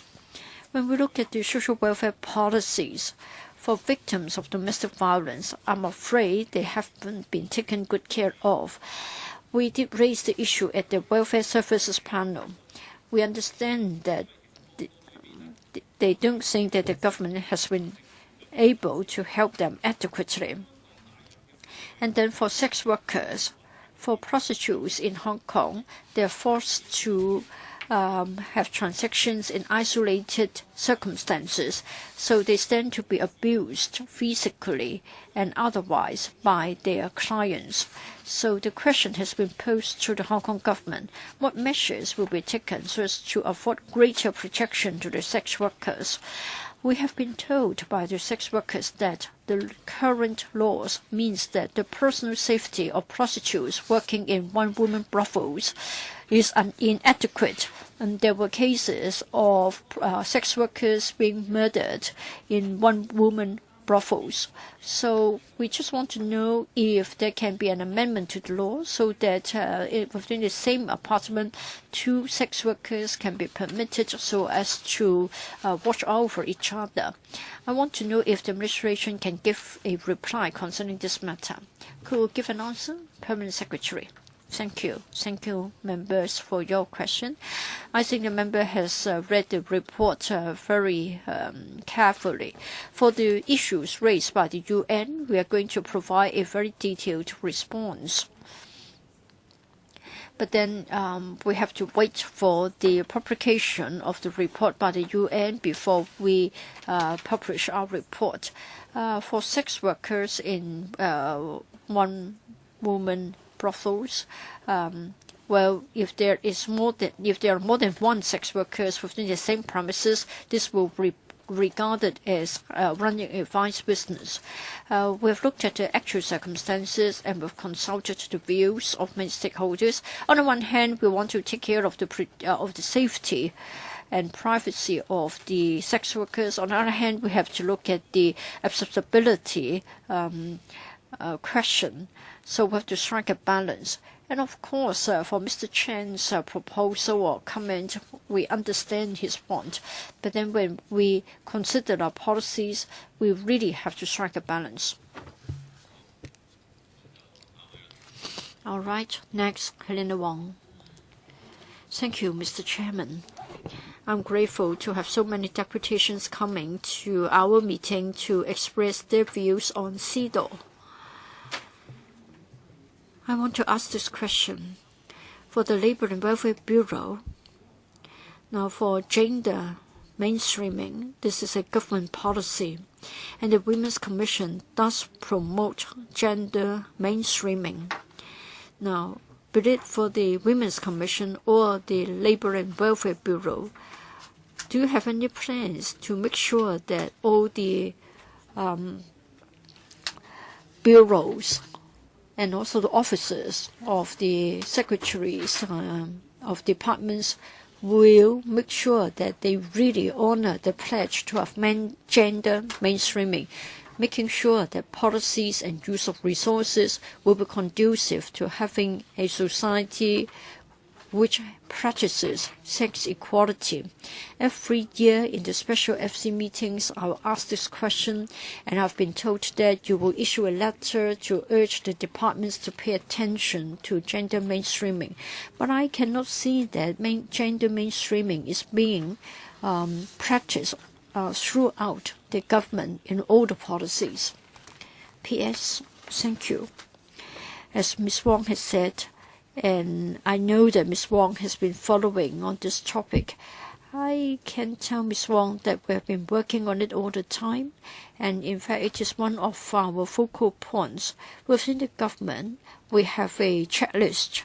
We have come up with a checklist to help departments to look at the issues from a gender perspective. We also believe that it is important for individual officers to have the awareness, to have the perspective, and to have the understanding. So we give a lot of emphasis on civil service training. So what we have been doing is that, in particular, for younger officers who one day become the responsible officers for formulating the policies, they will be asked to attend courses. Well, training for frontline civil servants, it is important to make sure that they have a high sense of awareness. But then at the utmost echelon, for the directors of bureaus and for the secretaries of departments, I want to know whether they also agree that it is important for them to have the right perspective. P.S. For directors of bureaus, secretaries of departments, and for senior officials, yes, they are also asked to look at the question of gender mainstreaming. For our training, in fact, even for our senior officials, they would also consider the implications on gender mainstreaming. And they will try to watch out for subjective or direct and indirect discrimination on the ground of sex. Mr. Chairman, do I have time left? Yes. I hope that the administration will go all out to implement a new policy when it comes to maternity leave. Try considering the extension of the maternity leave as well as the paternity leave. And for the SWD, make sure that you have good childcare services. And please make sure that you have got good care and attention homes. Currently, women have to take up an out of proportion share of care. Now, there was this documentary in UK, Super Nurse, that is, they will send somebody to your home to take turns to take care of the elderly members, for example, so that the carer, in most cases women, can take a rest. I think we have to come to an end in relation to this discussion owing to the lack of time. P.S. Do you want to give any concluding remarks? Thank you, Mr. Chairman. Thank you, members. Thank you, deputations, individuals who have come to give us your views concerning the implementation of CEDAW. You have also told us about your personal observations. We can come to this conclusion that you recognize the spirit of the convention, and you also give recognition to our efforts put in the past.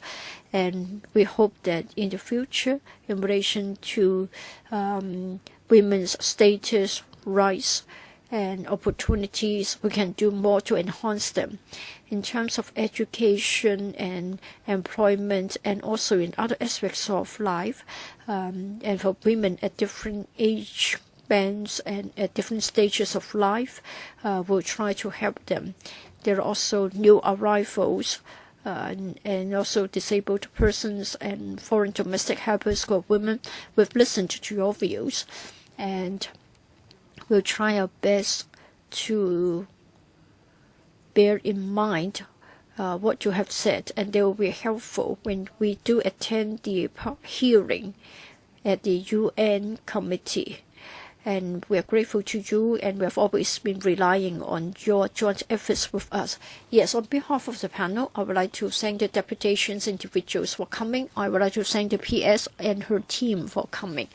We'll quickly move on to the fourth item on the agenda, and please invite the relevant public officers to join us.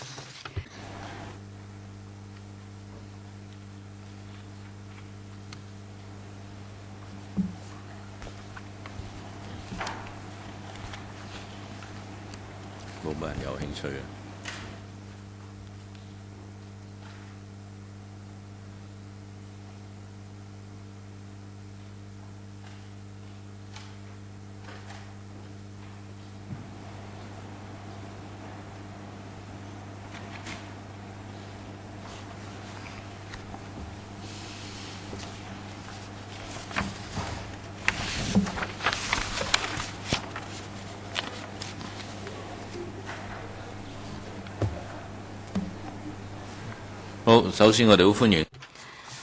like to welcome Mr. Gordon Leung, Deputy Secretary for Constitutional and Mainland Affairs, Ms. Helen Chung, PAS for Constitutional and Mainland Affairs, as well as Ms. Lee Sao Kong, Senior Assistant Solicitor General, Department of Justice.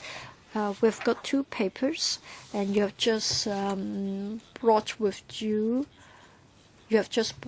you for our reference your consultation document. Mr. Leung, I just give the floor to you. We are grateful to the panel for giving us this opportunity to talk about the consultation document that we published today. And there is a consultation paper on disqualification of candidates with unserved prison sentences and other related matters. Through the Secretariat, we have already issued a copy of the consultation paper to members. I think copies have also been tabled. If I may briefly go over the content of the document. First of all, in June 2012, the Court of First Instance in relation to 2 cases concerning the JR on the qualification of candidates with unserved prison sentences. It has been pointed out that Section 39(1)(b)(1) and Section 39(1)(d) of the Legislative Council Ordinance is inconsistent with Articles 26 and 39 of the Basic Law, as well as Article 21 of the Hong Kong Bill of Rights. It is said that if a person has in Hong Kong or any other place been sentenced to death or imprisonment and has not either served the sentence or undergone other punishment or received a free pardon, then he is not qualified. I would like to talk about our considerations and our recommendations. Having read the facts of the case and having reviewed the matter concerning the disqualification provisions, we believe that it is supposed to serve a purpose and it is still legitimate. And in fact, the Court of First Instance recognize that they are legitimate aims. First of all, we want to maintain the public confidence in the LegCo, ensure the proper operation of the LegCo, and maintain public confidence in the electoral process. For the cases ruled on in 2012, at that time the JR was focused on the specific facts of the cases.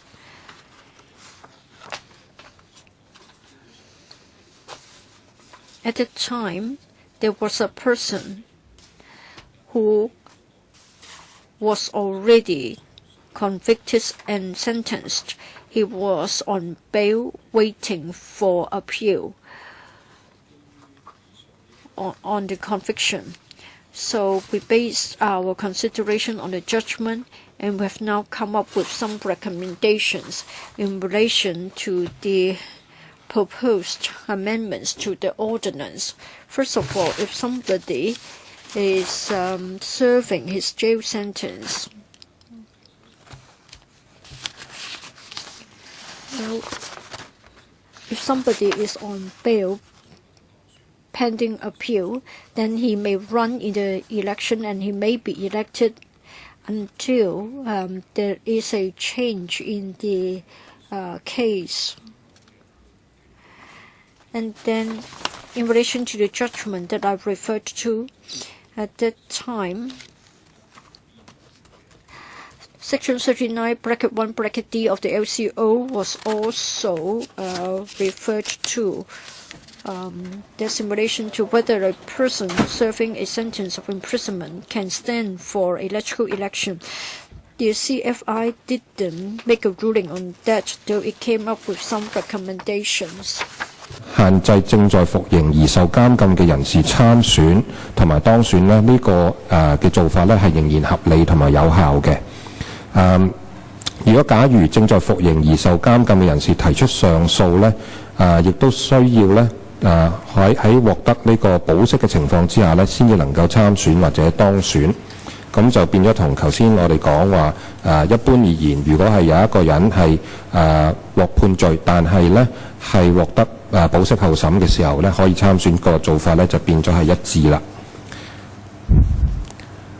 好啦，咁如果係其他嘅定罪或者判刑而可能被取消資格嘅人士咧，喺39條裏邊咧，亦都係可能有包含到嘅。咁我哋亦都建議咧，就係只要佢哋係並非正在服刑而受監禁咧，亦都可以按住保釋等候上訴呢一個咁樣嘅方式咧，亦都係相同咁樣去處理。好啦，咁如果講到話係未服刑期嘅人士當中，頭先所講嘅以外咧，另外有一個類別咧就係關於逃犯嘅。咁佢哋好明顯就係被判刑，但係咧係不在服刑嘅情況之下，咁我哋亦都認為咧就係呢啲人士咧，因為佢唔單止違反咗本身嘅一個法律嘅一個判決，而且係有逃避法庭嘅一個判刑，所以咧就係我哋認為咧係唔適宜咧係由讓佢哋咧係參選，所以咧就覺得係應該係喪失一個參選嘅資格嘅。咁以上咧就係處理咗由嗰個案例所直接衍生嘅一啲嘅問題。好好啦，咁另外咧，我哋喺個今次嘅呢個檢討當中咧，我哋都咧係順帶咧，亦都睇到咧有啲問題咧，可能係適宜咧喺今次嘅諮詢當中咧，亦都係一併處理嘅，包括咗咧就係當局認為咧需要藉此機。The administration is of the view that we should take the opportunity to clarify the qualification of certain categories of persons. First of all, those in detention centers, training centers, drug addiction treatment centers, rehabilitation centers, or a correctional services department psychiatric center. Since their personal liberty is limited, they would also have to comply with strict custodial discipline. In fact, this is similar to people serving a prison sentence. Therefore, we believe that under the law, we should clarify whether people who are remanded in these centers and also those who have escaped from these centers, they should be disqualified as well. As for prisoners who are subject to early release under supervision, we are of the view that unless they breach the supervision order or the conditions under the supervision order, or else they would not be remanded. So we propose not to disqualify them as to their qualification for elections. And then, as for prisoners granted leave of absence, they would not be remanded within a short period, but it would only be subject to a maximum of 5 days. After considering these factors, we believe that such types of persons should be disqualified. In this review, we can also see that some electoral laws are not consistent. For example, I am actually talking about corresponding amendments to other electoral laws, and that is, if what we have just proposed would be amended accordingly, then in fact some similar constructions are in the District Council's Ordinance and also the Rural Representative Election Ordinance. So if what we propose will come to pass, we have to make correspondence amendments to those two ordinances as well. The consultation will start today and end on the 30th of September. We welcome views from the public. After collecting the views, we will decide on what to do next. I hope members can also give us their views now. Would any members like to ask a question to seek further understanding? If not, the consultation period will start today until the 30th of September. Yes, Ms. Sitho, the consultation period will end on the 30th of September. I think just now you have already told us quite clearly that legislative amendments are necessary. In 2016, we are going to have legislative elections. What about your legislative timetable between now and 2016? Chairman, it depends on what views we are going to receive. According to the present timetable, I think it will be after October, but it really depends what views we are going to receive. Maybe around about the end of the year, if the situation will be mature, we can submit something to LegCo. But then I'd like to add something. There are many rallies and demonstrations, and the police are arresting many people. I believe those are political prosecutions. Even if people will be convicted under the Public Order Ordinance, such political prosecution will lead to people being imprisoned. I think that kind of imprisonment should be different from those convicted of misconduct in public office or corrupt and illegal conduct in elections and also corruption or bribery. I think those prison sentences should be regarded differently. I hope you will consider this carefully. There is a lot of grievance in society. People think that they cannot trust the government. Later on, if you amend the law and you do not separate political prosecution from other criminal offenses affecting people's life and limb and property, I think society will not accept it. You have to act with care. What is your response? I think in Hong Kong there is no political prosecution. Now, of course, the member is entitled to her view. In our view, we are talking about people convicted by courts. So we are not going to categorize the offenses or convictions. In fact, this is not in our laws either. Chairman, the fact will exist whether or not you admit the fact exists. Whether the officials admit the fact, I am telling you that that is the view of our society. I'm just asking you to act with special care. Mr. Raymond Chan, thank you. I'd like the Deputy Secretary to clarify something. According to court rulings, those who are sent to prison can still be allowed to be on bail pending appeal, and these people are allowed to stand in elections. That is the court ruling, and I don't think anyone can oppose to that being written into the law, because that is actually already a final ruling. As for those people who are serving a prison sentence, you say they should be disqualified from standing in elections. Is it that you have to amend the law, or are you just taking the opportunity to clarify the wording of the law? Number 2, early release.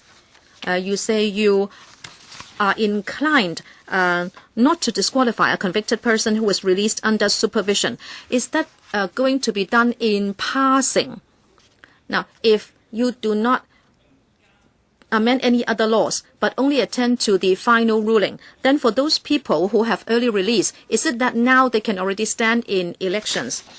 As for people who are remanded in detention centers, training centers, drug addiction treatment centers, rehabilitation centers, or correctional service department, psychiatric center, is it that the law is already quite clear, or are you again trying to clarify the wording in passing in this exercise? DS. First of all, well, if necessary, I will defer to my DOJ colleague to speak more. In existing laws, if somebody is serving a prison sentence, then that person will lose the eligibility to stand in elections. So the answer is this is the prevailing situation. It is not something new. As for early release or other categories of custody, our inclination is that we mainly consider the state of custody of these people. Either they are serving a prison sentence, well, whether it is a prison term, that may not be very clear in the law.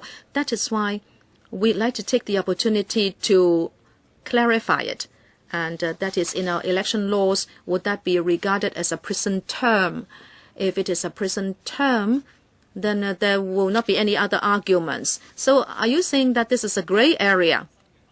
If there are no new laws and the law as it stands, then would these custody centers be regarded as prisons? And what about the situation of early release under present laws? DOJ? Ms. Lee, Senior Assistant Solicitor General. Just pull the mic to yourself. I'd like to add, coming back to that case, actually, the court was attending to 39(1)(b) and D. B has to do with those convicted but have not served the sentence, and D is about those who are imprisoned. The judgment of the court said actually made a ruling on 39(1)(b). That because of that case, the section is unconstitutional. However, if you look at 39(1)(d), the court did not say that it was unconstitutional. So with regard to 39(1)(d), it is still valid. In other words, 39(1)(d), as it is worded, it says that those who are serving a prison sentence they will still be disqualified under 39(1)(d). As for 39(1)(b), as the DS said a moment ago,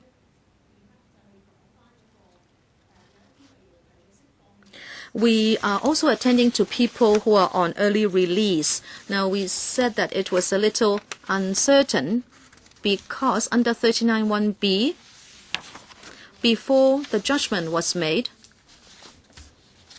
before the ruling of the court, those people would still be regulated by 39(1)(b). But because of the court ruling, we don't have 39(1)(b) anymore. And it seems they will not be regulated by 39(1)(b). Now, why do we want to revisit it? It is because the court ruling was targeting those people who are on bail and pending appeal. Actually, the court did not exactly examine how 39(1)(b) would affect other people. What about other places of custody under present laws? We believe the situation is uncertain with regard to other places of custody. The provisions are talking about imprisonment terms resulting from conviction. As for other places of custody, the nature would mean that it can be likened to imprisonment. But in fact, these people are not in prison. So we believe the situation is not very certain. Are you talking about detention centers? Yes, the situation is not very clear. And now that with the ruling, with the case law, it is found that this is not very clear, so we are taking the opportunity to clarify this. We still have time. Any more views and comments, members? This is not the same as the Marriage Amendment Bill with regard to Ms. W. In that case, the court ruling is very clear. Okay, if there are no more questions, I think that's about it. Item 5, AOB. If there is nothing under AOB, this concludes the business of the Constitutional Affairs Panel for the year. Thank you very much for attending the meeting. We'll see you after the holidays.